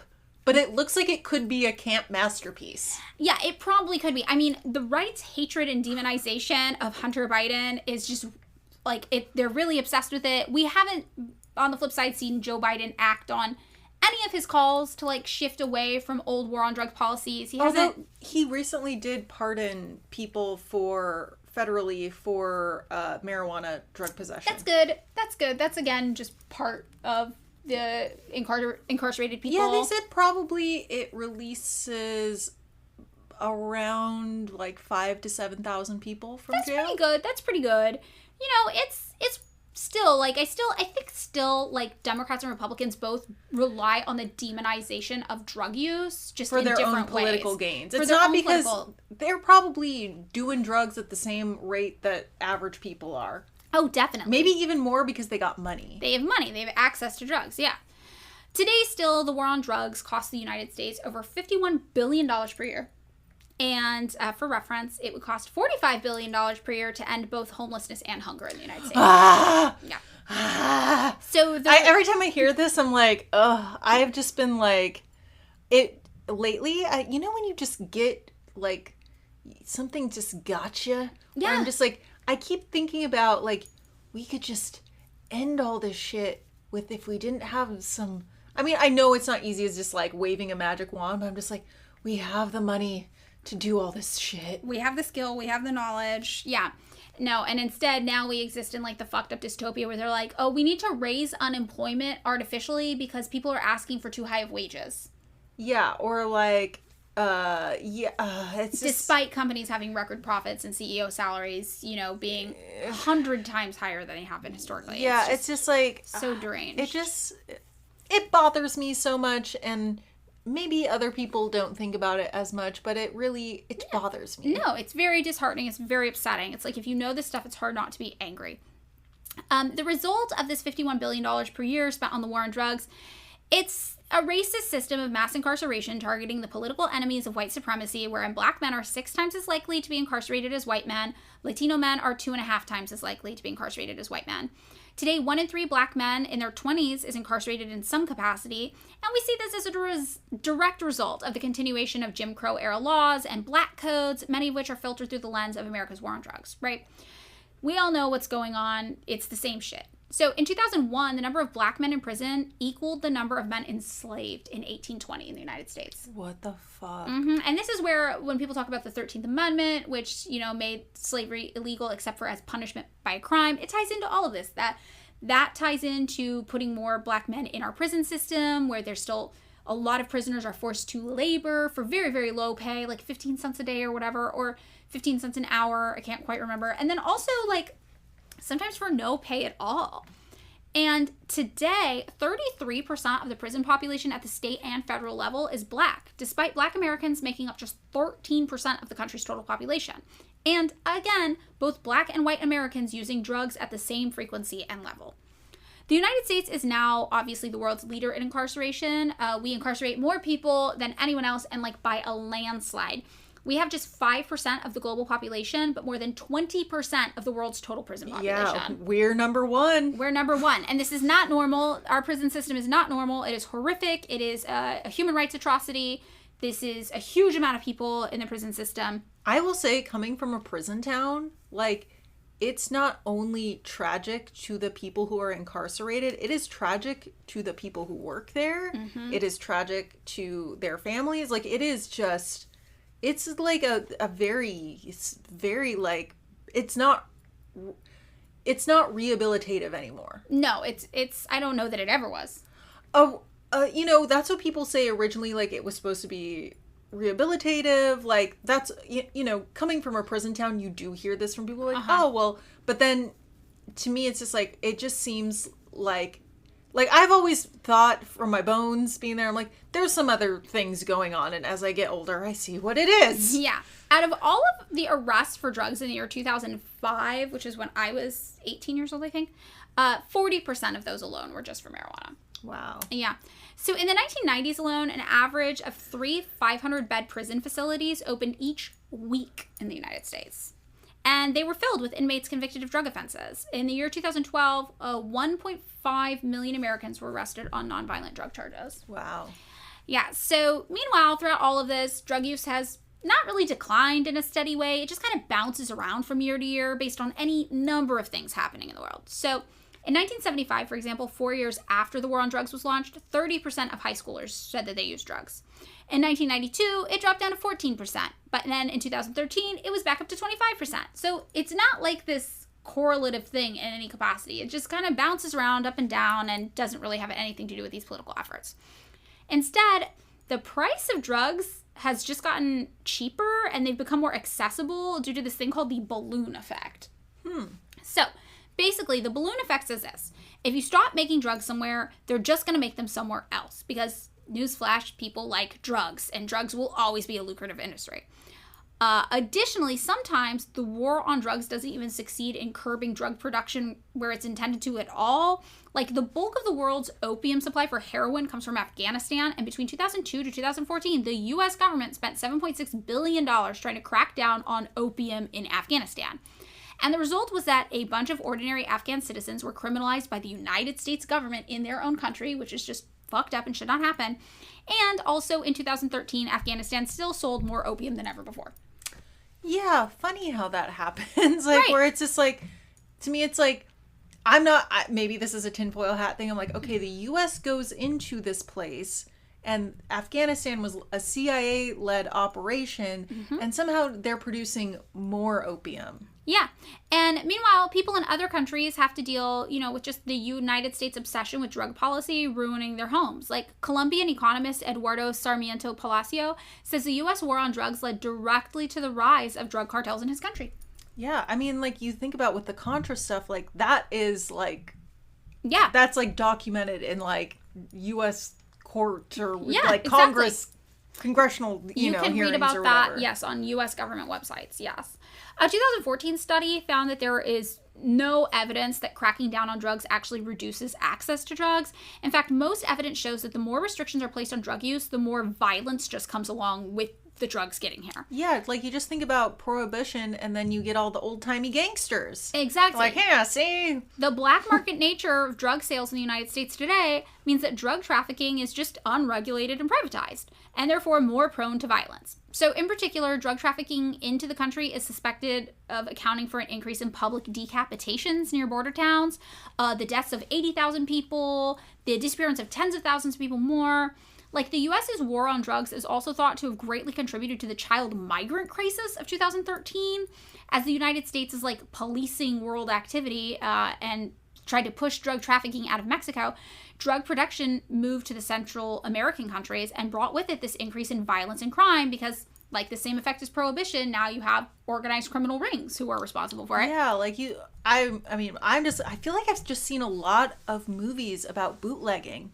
Yeah, and this ended up leading to children fleeing their countries by the thousands and created this massive humanitarian crisis, and many of those children had to come to the United States, actually, to seek asylum. So a lot of the people who come to the United States have to come here because our policies abroad have ruined their homes. And, you know, basically this U.S. obsession with making sure its citizens aren't recreationally using drugs has just created a complex black market system to circumnavigate the U.S. military and police, leading to higher stakes, increased violence to get the job done. We're contributing to the killing of people of color in other less wealthy nations in order to justify the imprisonment of people of color in our own nation. Additionally, there's also this like increased incentive to sell drugs in the United States for people from other countries because our restrictions, even though drug prices have gone down here, our restrictions still make drug prices higher here than they would be in other countries, meaning it's just more profitable to bring drugs into the United States rather than trying to sell them somewhere else.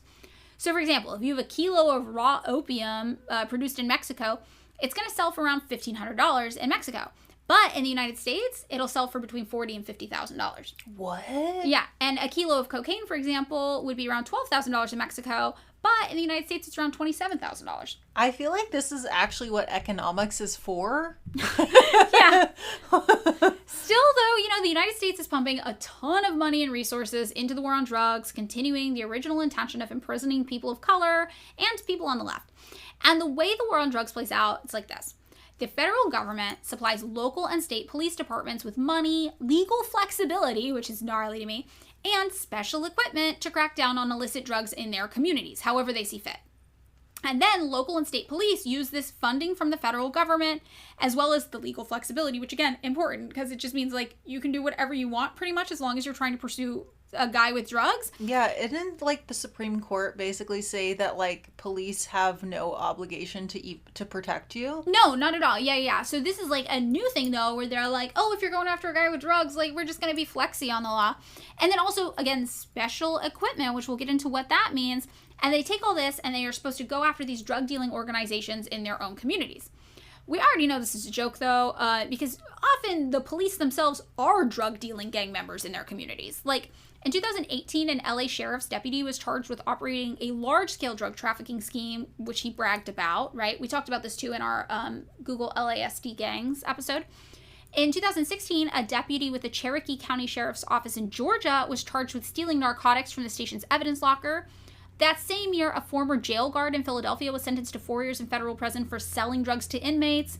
Also that same year, 2 Detroit police officers were convicted of conspiring to steal drugs and money seized during police raids instead of reporting them as evidence. One officer was sentenced to 12 years and 11 months in prison, while the other was sentenced to 9 years for that one, so they were actually convicted of that. You know, so the police are not any more moral or righteous than the average citizen. They're doing the exact same shit that they now get carte blanche to terrorize Americans for doing too. Super, super fucked up.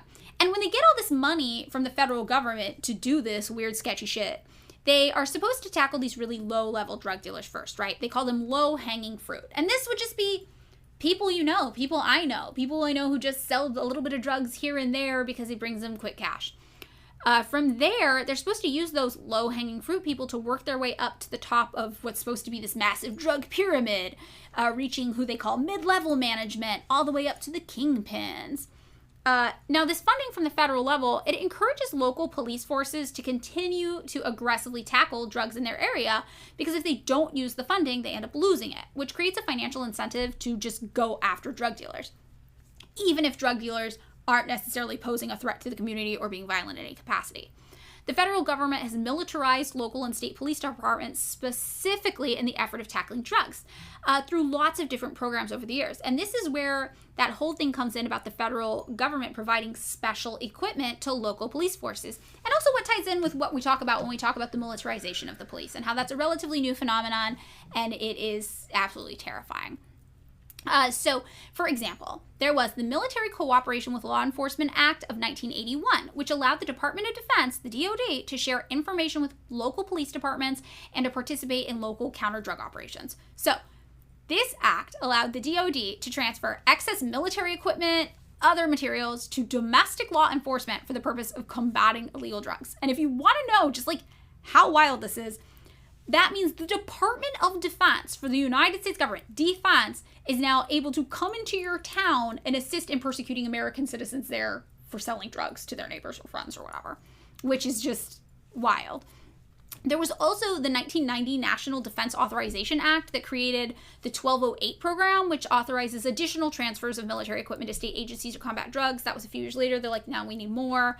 Then there was the 1997 Pentagon's 1033 program, which also gave surplus military-grade equipment to police at a local level, allowing the DoD to transfer aircrafts, armor, riot gear, surveillance equipment, and weapons to state agencies. Armored vehicles were also made available for bona fide law enforcement purposes that assist in the arrest and apprehension mission. This shit, like, to me, it's like, okay, what happens when you make police officers, like, military officers? They see the general public as their enemy. Yeah, 100%. They're in a war. There's only us versus them. You know what I mean? Like, so this just, like, adding, like, even just adding, like, uniforms, tactical gear, it's like you make them into, like, an invading force rather than, like, yeah, and I'm just like, Yeah, according to the American Civil Liberties Union, the ACLU, more than $4.3 billion in equipment has been transferred through this program 1033 alone.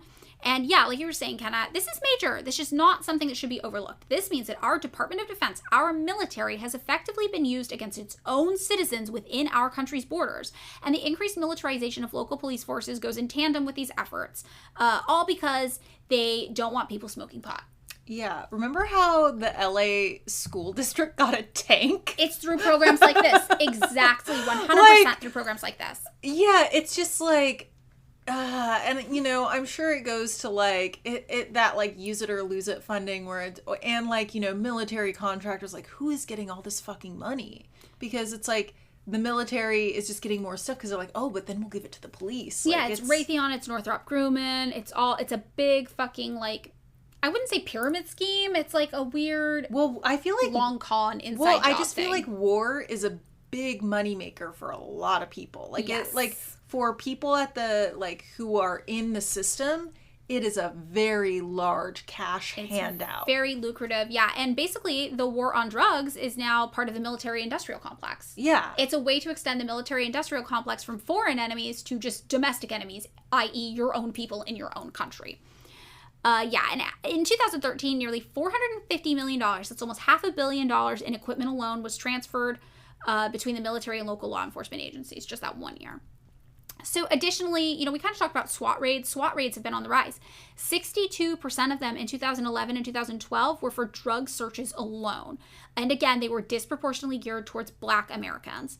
And all of this just leads to the increased power of the U.S. police state apparatus, which unjustly surveils, steals from, and imprisons its own people for minor low-level offenses, and sometimes even just like the suspicion of minor low-level offenses. Like, you know, police can conduct civil asset forfeitures if they just suspect a person might have some sort of illegal activity happening, including drugs. Yeah, I read this like long article. There was this like town in Texas where basically it was like a speed, like they just like, they would just like, there's like some law where basically if you have over like a certain amount of cash, like let's say you have like 10K worth of cash, they just consider it drug money and can take it from you. And there was like a horror story about like some guy like got like $20,000 in cash from like selling his house. He was gonna take it to the like somewhere to pay off his like daughter's like college education, and he got stopped. They took all the cash. Yeah, one of my friends here in California was stopped because she had her rent money in cash, and she was going to go take it to her landlord to pay rent in cash because she like ran out of checks or something, and she's Black, and the police stopped her, and they were like, okay, so this is illegal, so we're going to take all your money and you have to go to jail now. And she ended up being able to get her money back. I think maybe she didn't, I can't remember, but she did have to go to jail just because she had like $800 in cash on her, not even that much money. What the fuck? Only $800? Yeah, it was her rent. I'm just gonna say, I work in the flea market. I have had a lot of money on me before, and like I actually thought about that one time. I was like, if I got stopped with this fanny pack of money from the flea market, I would go to jail. Yeah, especially if you were black. Yeah. 100%. So there's been several documented cases of this kind of shit happening. Police seizing people's cash or even their vehicles on just the vague suspicion of criminal activity that was never proven. Like in Philadelphia, authorities seized more than $64 million in assets from private citizens over a 10-year period. That's so fun. You know what is funny to me? It makes me think that, like, the U.S. is capitalist and private property, like, only when it's convenient, because I'm just like, I thought you said that was the most important thing is fucking private property. Right, and the state can take it whenever they want. You can just fucking take it? Yeah. Now, pick one, buddy. And even with all of this, law enforcement usually does not get to that mid-level management or kingpins of the drug world that they claim that they're aiming for, right? Between 1999 and 2007, Human Rights Watch found that a minimum of 80% of all drug-related arrests were just for possession, not even sales.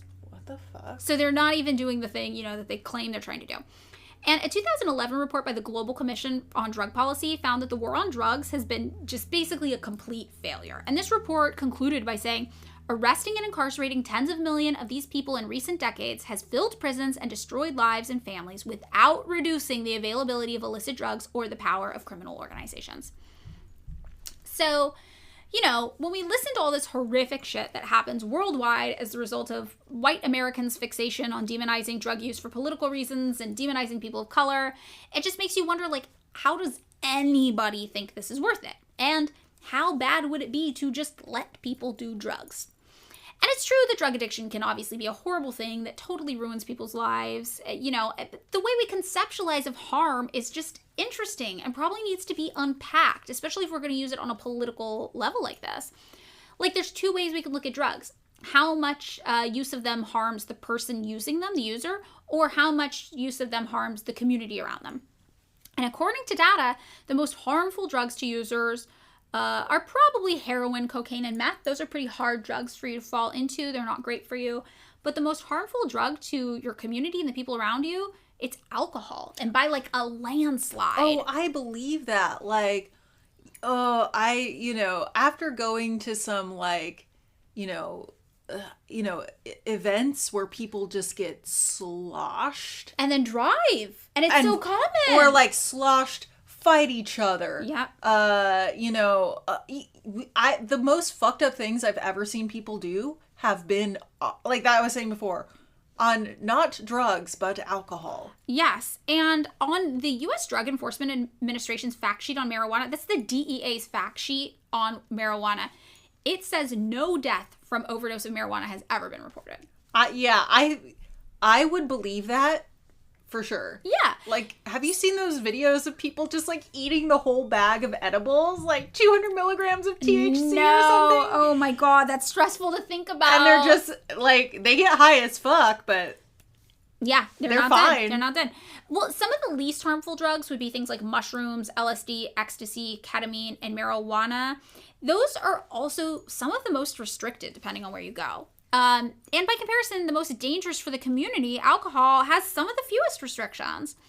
It is worth noting that it's super hard to quantify harm in this way. There's just, like, so many factors that play into it. For example, alcohol is super commonplace, so you might be more likely to drink and drive than, for example, get super high on mushrooms and drive just because of the availability, and that might skew the data. But even with these difficulties in ranking danger exactly, we do know that two of the most dangerous drugs, alcohol and tobacco, are in widespread use with minimal regulation compared to other drugs, right? We know that. And I mean, like, tobacco, I would just say, like, societally harmful, because think about how many people just have died of, like, lung-related illness, Right. Also, an issue that comes from this whole thing is this idea of regulation. Like, does that mean alcohol and tobacco should be more restricted, or that other drugs should just be less restricted? And when we think back to alcohol prohibition efforts in the 1920s, we remember how epically efforts failed to kind of restrict alcohol consumption. It led to an increase in crime. It gave more power to criminal organizations who now supplied the alcohol. This sounds a lot like what we see happening right now today with our war on drugs, right? Making things illegal doesn't mean people stop doing them. It just means that now their supply is coming from sketchier places. And along with that, we see an increase in crime, an increase in violence, and an increase of accidental overdoses and deaths from taking unregulated substances in uncontrolled environments, all while wasting a fuck ton of money. In fact, after the war on drugs was launched, we saw, like we mentioned earlier, massive upticks in drug overdose deaths. In 1971, there was just one death per 100,000 people in the US related to drug overdoses. But by 2008, this number had increased 12-fold. Whoa. Yes. And a large portion of these overdoses are accidental deaths that are the result of consuming drugs that were just too potent, something that increased regulation and control within a decriminalized system could help maybe protect against. Perhaps most notably, one of the most dangerous drugs we faced in the United States wasn't even illegal at all. It was the opioid epidemic of 2008, right? And that was brought about by pain clinics overprescribing and dispensing synthetic opioid painkillers like oxycodone, OxyContin. And, there's this one place called the American Pain Clinic. Did you hear about this? This was the one started by Chris and Jeff George in South Florida. Mm-mm. Okay, well, this was the place that around this time became the United States' biggest pill mill, is what they called it. And this just kind of makes you wonder, like, if the biggest pill mill in the United States can operate totally legally and above board and result in overdose deaths for so many people, what is the war on drugs exactly supposed to be accomplishing, right? Yeah, and to me it's like, it's also sad because like some people in chronic pain need those drugs and then they're harder to get because of the war on drugs. Yes, and some findings say that the physical effects of drugs themselves don't show any marked correlated increase in crime at all. But the prohibition of drugs creates these huge influxes of crime within the drug market, which we talked about earlier. Yeah, I mean, plus, like, by making something illegal, you've just increased the crime by making it illegal. Exactly. In one New York City homicide study, though, only 7% of homicides in the years analyzed were related to the physical effects of drug use. Oh, like you take a drug and the effects... Like you eat bath salts and eat someone's face. That is not true. That never happened. Yes, exactly. So, like, if all the things that could potentially happen from you doing drugs and becoming, like, enraged and psychotic, that accounted for 7% of homicides. And I'm sure that's a very liberal 7% that they applied. But 40% of all homicides were related to illicit drug sales in the system created by criminalizing drug use. Oh. 40% was from just the fact that it was made illegal. Yeah, because I feel like people will say that. Also, even with the homicide number being people who caused by drugs, I think sometimes like someone might do a homicide and they just happen to be on drugs. That's why I think that's a liberal 7%. Because they could have they probably would have done the murder regardless of whether they were or were not happened to be on drugs. Yes, exactly. And this data, you can see this data replicated in lots of other studies. We see this pretty consistently. So the majority of violent crime associated with drug use is just because we've made it illegal. So legalizing drugs would instantly make our communities safer in terms of like homicide alone. And since we know that the majority of things that happen to people that have negative consequences to the community in terms of harm and safety are from things that are already legal, like opioids or alcohol or tobacco, we know that legalizing the rest of drugs wouldn't actually have that much of effect, most likely, on any sort of harm that people are experiencing. But this is all obviously hypothetical. This is what people postulate. A 1998 study found that increased drug enforcement was definitely, though, positively and significantly associated with increases in violent crime. That is what we do know for certain. Another study from the same period found that variance in drug enforcement accounted for more than half of the variation in homicide rates from the year 1900 to the year 1995, with more drug enforcement correlating with more violence. The International Center for Science and Drug Policy similarly found overwhelming evidence that drug prohibition has led to an increase in crime as opposed to a decrease. Yeah, basically, like, it's so funny because, like, I feel like you can talk to someone who's maybe, like, against drugs, like, and they're like, but they, like, drink alcohol, and you're like, well, the reason why, or they'll say, like, the reason why prohibition ended is just, it created so much violence, and I'm just like, well, that's the war on drugs. That's exactly what's happening with the war on drugs, yes. So if we know the war on drugs was an epic failure from like a logistical standpoint, what would be a success? And I think like the first way to answer this question is to separate recreational drug use from addiction. I think a lot of times people mix those two things up. And I think that it's important to do that because we have to recognize that drug use is just a part of human life. And like other parts of human life, addiction can play into it. Like, you can become addicted to gambling, you can be addicted to other risk-seeking behavior, you can become addicted to a lot of things, and that doesn't minimize the adverse effects of addiction. Like, I have lost people I care about to drug addiction. I've experienced that. It's very, very difficult, and it's horrible. But by just viewing all drug use as being intrinsically bad or intrinsically amoral, we're reinforcing this abstinence-only framework that's not realistic or useful for actual human beings. Yeah, like sex education. Exactly. I don't think abstinence works. No, it doesn't work, because that's not how people actually engage with things like drugs or sex in life. Like, you need to meet people where they are and have a realistic approach to addressing these issues in society. And I feel like it's a multi-pronged approach to address drug use, just as being like a multifaceted part of human life, because that's what it is and what it always has been. And I think number one, first and foremost, it's decriminalization that has to happen. Like, drug use in general should just be decriminalized. There's this guy, Mark Kleiman, who's a leading drug policy expert in the United States, and he used to really hate the idea of decriminalization. He was like, no, like, this is ridiculous. Like, you have to regulate drugs, otherwise everybody will just be overdosing on drugs and dying. But he says that the more he looked at evidence, the more his mind slowly changed on the issue. So now he's like, look, what I've learned is nobody's got any empirical evidence that shows that criminalization reduces consumption noticeably. Yeah. So then there's this 2009 report also that kind of looks at Portugal's decriminalization efforts, because, Portugal has done a lot of things to decriminalize drug use there. And looking at what's happened in Portugal after they decriminalized all drugs, people suddenly were more willing to seek rehabilitation programs and treatment for their own addiction issues. And the author of the paper, Glenn Greenwald, found that addicts were not pursuing treatment prior to decriminalization because they were afraid that they would be arrested because they were doing something illegal. Today, 75% of addicts in the U.S. receive no treatment at all, likely because of the same fears. It's super stigmatized, it's made illegal, you don't know who you can trust to help you with anything. And also, it's really expensive to pursue treatment for addiction issues. Also, I feel like talking about like the troubled teen industry, Yes. like a lot of the same issues in that is the same in like the recovery industry. Yeah, where it's just like preys on people. It's rife with abuse. And yeah, it's very corrupt. It's a very scary place to be. Greenwald explained in this paper, though, about Portugal that decriminalization actually broke down a lot of barriers to accessing treatment while also freeing up resources to be better channeled into better harm reduction programs. But, again, this is like a byproduct of just fucking shit show capitalism run amok here, that we're like, oh no, even our rehab centers are super privatized and for profit, and they're not actually set up with like care for the community in mind a lot of the time.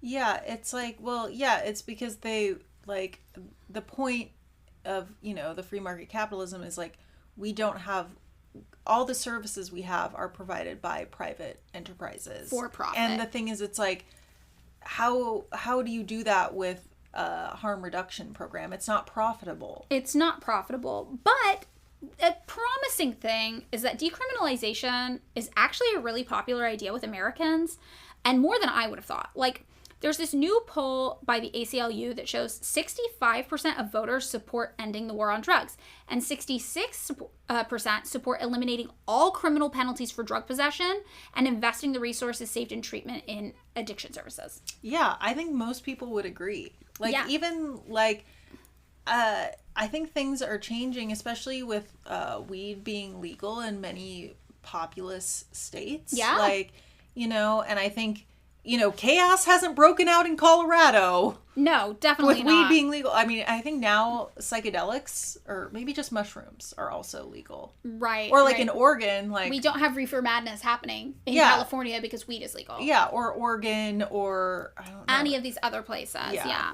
I think the second thing, too, is that we need to make efforts to really destigmatize drug use, just like socially in society. Because stigmatization is a form of demonization and dehumanization, which places blame on people when recreational drug use or prescription drug use turns into addiction. Like, according to this one article on the National Institute on Drug Abuse, they had this up and they said, the humiliating rejection experienced by people who are stigmatized for their drug use acts as a powerful social punishment, and it drives them to continue and perhaps intensify their drug taking. So destigmatization of drug use saves lives, basically, because it creates a space where people are more honestly able to assess their own relationship with substance use, free of complicated feelings of shame and judgment from their peers and from society. I think it's like one of those things where we have to remember that, like, most people or half of people will use drugs in their life. It's like a pretty normal thing. And, you know, also, like, sometimes people just do become addicted or do end up in unhealthy patterns of use with substances. And that is a serious thing from a health perspective that we need to take seriously and we need to provide resources for and help people with. But that doesn't equate to some sort of moral failing or something. Yeah, and, you know, addiction in general, you know. Right, addiction to anything. Which we tend to treat addiction to drugs as being the worst. We do. When it's like all addiction is harmful by the nature of it being an addiction. Yeah. The third thing, obviously, is harm reduction, right? That's just the act of keeping people who use drugs alive and healthy while they're using drugs. And a lot of people are really resistant to this because they think it's enabling drug users. But actually, harm reduction is considered a key component of avoiding overdoses and emphasizing engaging directly with people who use drugs in order to help prevent things like infectious disease transmission and keep them more physically, mentally, and socially healthy and well while using. It also offers low threshold options for accessing substance use disorder treatment and other healthcare services, like if people find that they want them. But a big part of that too is like, I'm not going to shove like rehab down your throat. Like when you're ready, if you come to us, we'll help you. And that's like harm reduction. That's how it works, which is a lot different than these like punitive ways that rehab is like used as a tool of the state also sometimes to further oppress people. Basically, harm reduction just acknowledges that some people, yes, will do drugs. And doing your best to keep people as safe as possible while they're using drugs is like a really desirable and positive thing. And it could just be things like providing fentanyl test strips, which is obviously super fucking important, especially with so many people overdosing on fentanyl accidentally. It also could be things like needle and syringe distribution or safe injection sites, which have been rising in popularity in a lot of places. And we see safe injection sites correlate with lower drug overdoses as a result. It also might be providing medicine like methadone to ease in withdrawals and get people off of drugs. A great example of harm reduction is the group Dance Safe. Do you know about Dance Safe? Mm-mm. Okay, so they promote harm reduction in the rave scene, and they've been around for a long time. And they do really positive things, not only with drug use, but also just like with community safety in rave spaces. And it's really non-judgmental, and you can go on their website and you can get really fact-based information about drugs that might help you stay safe. Also, just like access to widespread drug testing kits alone, that would be a massive step in harm reduction. Harm reduction is just a thing that does save lives. And I think a lot of people have a hard time getting through their head that like you're not enabling somebody just by making sure they don't die while using. Yeah, that's just like, we do safety stuff all the time. Right. Step one is make sure someone dies. It doesn't matter if you're enabling them if they've died. Yeah, you know? It's just like, you know, I don't know, like, I'm sure we do safety stuff in cars, even though we're like, we don't want to put safety belts in cars. People will drive fast. Although right. I feel like that sounds like some libertarian argument. Libertarian probably but would say that, you know, I'm trying to say something here. No, it makes sense. It makes sense. That would be like saying, yeah, exactly that. Like, you don't want to take safety precautions because it'll encourage people to be more reckless. And it's like, no, that's not how this works. The fourth thing I think that's important is obviously reframing addiction as a healthcare issue. All of these seem to make so much sense, right? Like, science says that addiction is a chronic disease. Obviously, it's not the moral failing of an individual person like society conveniently pretends it is. Addiction has nothing to do with a lack of willpower or an unwillingness to stop. So it needs to actually be treated like the disease it is from a healthcare perspective. And from a healthcare perspective, effective techniques to fight addiction do not include incarceration. People are not more likely to stop using drugs after they get out of prison. Instead, reframing addiction as a healthcare issue would mean providing things like detox, cognitive behavioral therapy, rational emotive behavioral therapy, contingency management, and even, treating with medication, like we talked about, in the harm reduction section as well. So just really approaching this from a healthcare perspective, which is hard, right? Because in the United States, our healthcare system is fucked too. Yeah, because it's like fucking expensive. Everything's expensive and gnarly, you know? So we have these two privatized, fucked up systems, but still, like, the actual most effective way to help people who are struggling with substance abuse issues is through the healthcare model, even if our healthcare model we currently have in the United States is still failed and fucked up. It's still better than the incarceration model, which is more failed and fucked up. The last thing, or the second to last thing, I think, is just like the ability to have regulation and quality control on drugs. Just like with the prohibition thing, how when people were illegally providing alcohol. There was no way to kind of control the quality of it. A lot of people were dying because it was really fucked up. But if you have a way to kind of effectively monitor what's in drugs that people are doing, you have a way of making sure people aren't accidentally overdosing because they just don't know what they're taking. So there are advocates who fight for more legal regulation of drugs that allows for like the distribution of a regulated drug supply so that everybody knows the potency, it's free of contamination. And this just makes me think of like the edibles I take every night. Like I come from an era where people used to just make homemade brownies and you were more likely to just have no fucking clue how much weed you were eating. Oh my God. Yeah, now I have 5 milligram little gummies of weed and I know exactly how much I'm consuming, and only twice, and I take these every night, only twice have I ever had more than I expected to take. And like that is pretty minimal when you consider how unpredictable edibles used to be in the past. I feel like edibles are literally one of the strongest drugs I've ever taken. Yeah, but like now is because, in California, it's super regulated. I go to a store, I buy edibles. I know each single dose is 5 milligrams with the exception of a couple times it's been a little wrong. And I eat that and I know what I'm getting. It's just the idea that you know the potency of the product you're ingesting and you can better regulate how much of it you consume. And that's what happens when things are legalized and kind of regulated and monitored. Plus you get cool bud tenders. Yes, plus hot girls compliment your eyeliner when you go in there.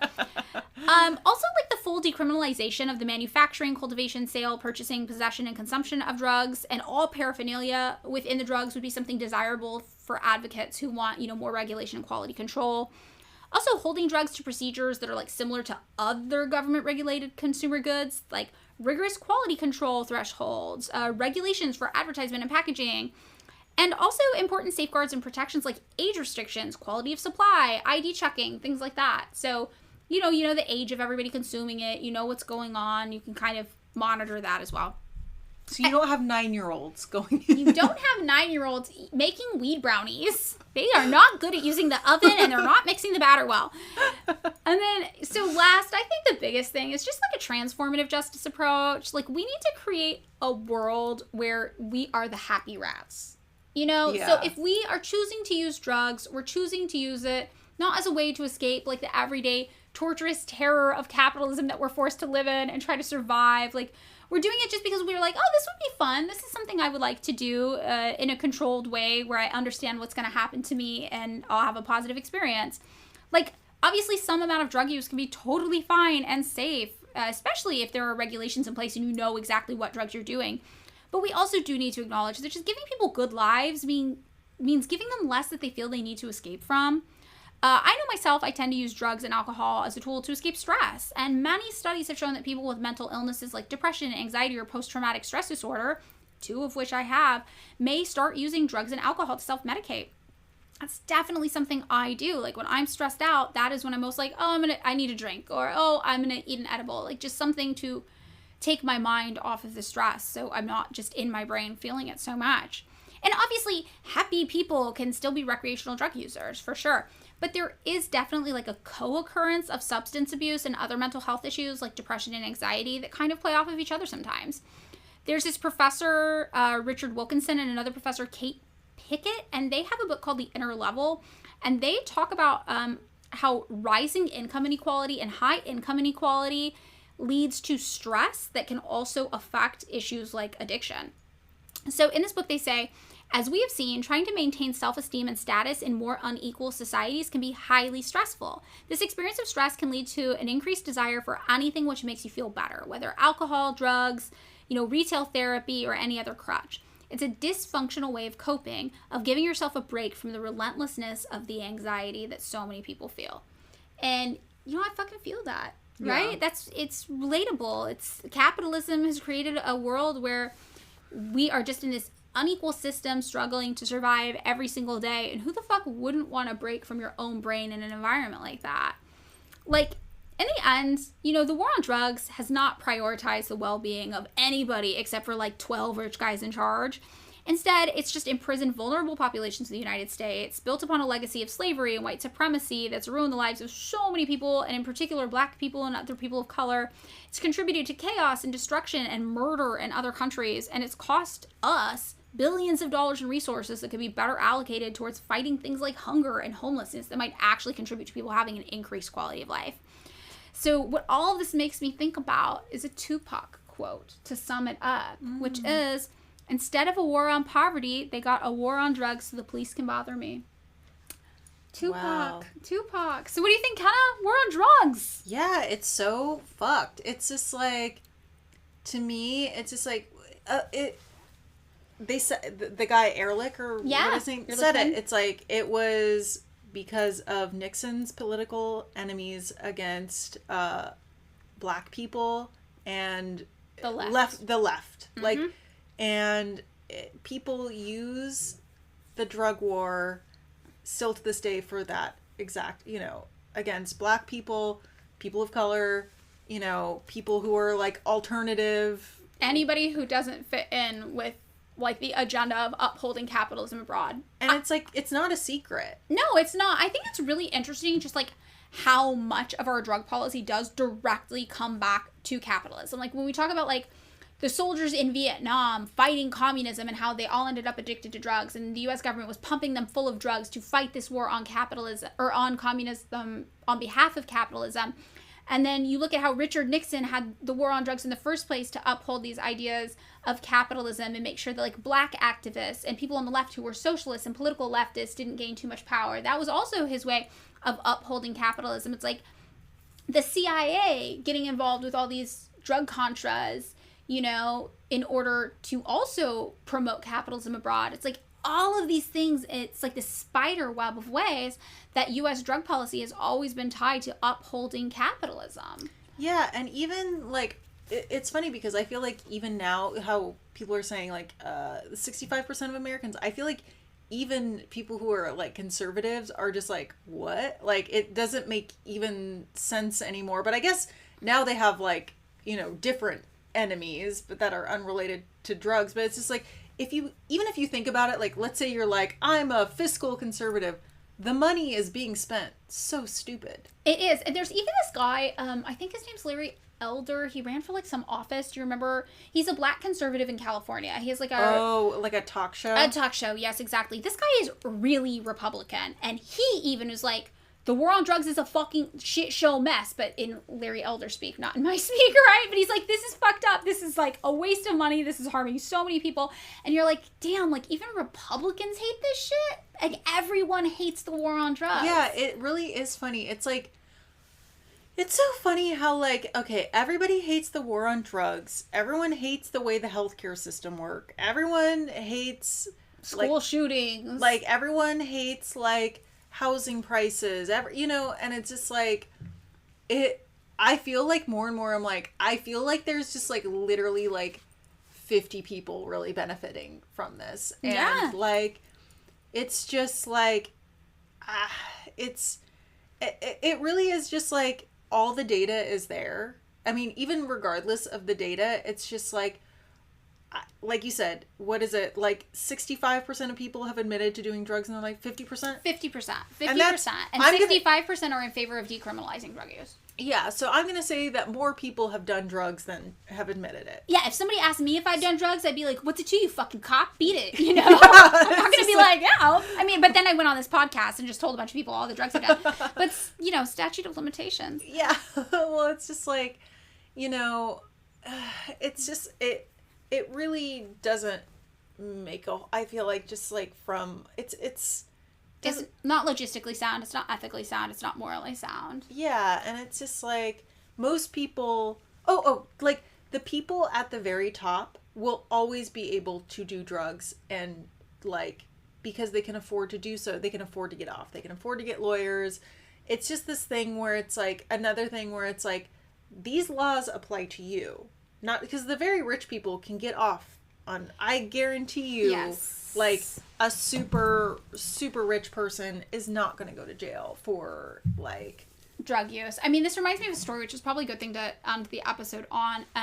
One of my friends told me this story about one of their other friends. So one of their other friends grew up poor, okay? And she's a girl, she's a cute girl. She ended up getting this boyfriend who grew up rich. And one night they were driving in his BMW and they were doing cocaine in the car. And the police show up, police sirens behind them, and she starts freaking out. She's like, we're gonna go to jail. Oh my God, there's cocaine everywhere. Like, we're gonna go to prison. Like, we're high on cocaine right now. Like, what the fuck, what the fuck, what the fuck? And he tells her, like, why are you freaking out? Like, the police aren't there to come after people like us. They're here to protect people like us. And she was just like, what? Like, because she was so used to being a poor person who was the target of police activity. And to this man, this like rich white man in a BMW, he's like, the police aren't here to attack me. They're here to help me. And that was just like such a shock to her system that like this rich white guy had such a different experience of everything than her, you know, law, like what it meant to break the law, how much you could get away with breaking the law. And she told my friend this and was just like, this was the most fucked up experience I've ever had in my life. And like, I don't even know if I can be with this man. Like, this is so gnarly. But he wasn't wrong. The police are not there to stop a rich white guy in a BMW from doing cocaine. Yeah, this is why wealth disparity, I feel like, is so toxic and so important, because it really creates a strata of society that has different laws, different rules governing for them. Everybody else. And when the majority of people are under a different set of rules, that's really fucked up. Like, it just creates a sense of, like, I don't know, like, real unfairness. Yeah. And I think that creates a lot of pain in people's lives. Like, real pain. Real pain. Like, definitely. To be like how logistically and emotionally. Yeah, like, it's, like, I would dare say that most people's, like, biggest, like thing that makes them enraged is unfairness. Yeah, it's unjust. It's unjust. And it's like, we know these laws aren't being applied justly in the country. And I think the thing that's maybe the most frustrating is when you see people who also are not benefiting from the systems fall prey to the propaganda. And think like, well, drug dealers are bad people. Drug dealers, you know, they're harming people. They're leading to people overdosing. They're killing people. And then you're like, the U.S. government's killing people. Yeah. Also, even if you don't do drugs, you're being harmed by the war on drugs if you're carrying around, like, a large amount of cash. Yes. My friend trying to pay her rent was harmed by the war on drugs. Any person of color in this country is harmed by the war on drugs. Like, you know, I remember one time at work, somebody sent us stickers. Do you remember? Somebody sent us cute little stickers along with their exchange. And one of the stickers, you know, said the war on drugs is a war on us. And that is just something that's really stuck with me, especially somebody who's been around people who made their living in poor communities selling drugs pretty regular. It's a pretty normal thing for people I knew in my life because it was a way to make money and you need to survive. And when you hear people even in Afghanistan who are the opium farmers in Afghanistan who are like, the U.S. military is ruining our life, they're like, I don't give a fuck about drugs. All I know is that selling opium to the United States is actually the only way I can make enough money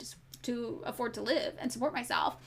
And it's just like very interesting who we choose to demonize and why and how for what harm. Yeah, because I don't think anyone now could really justify the war on drugs.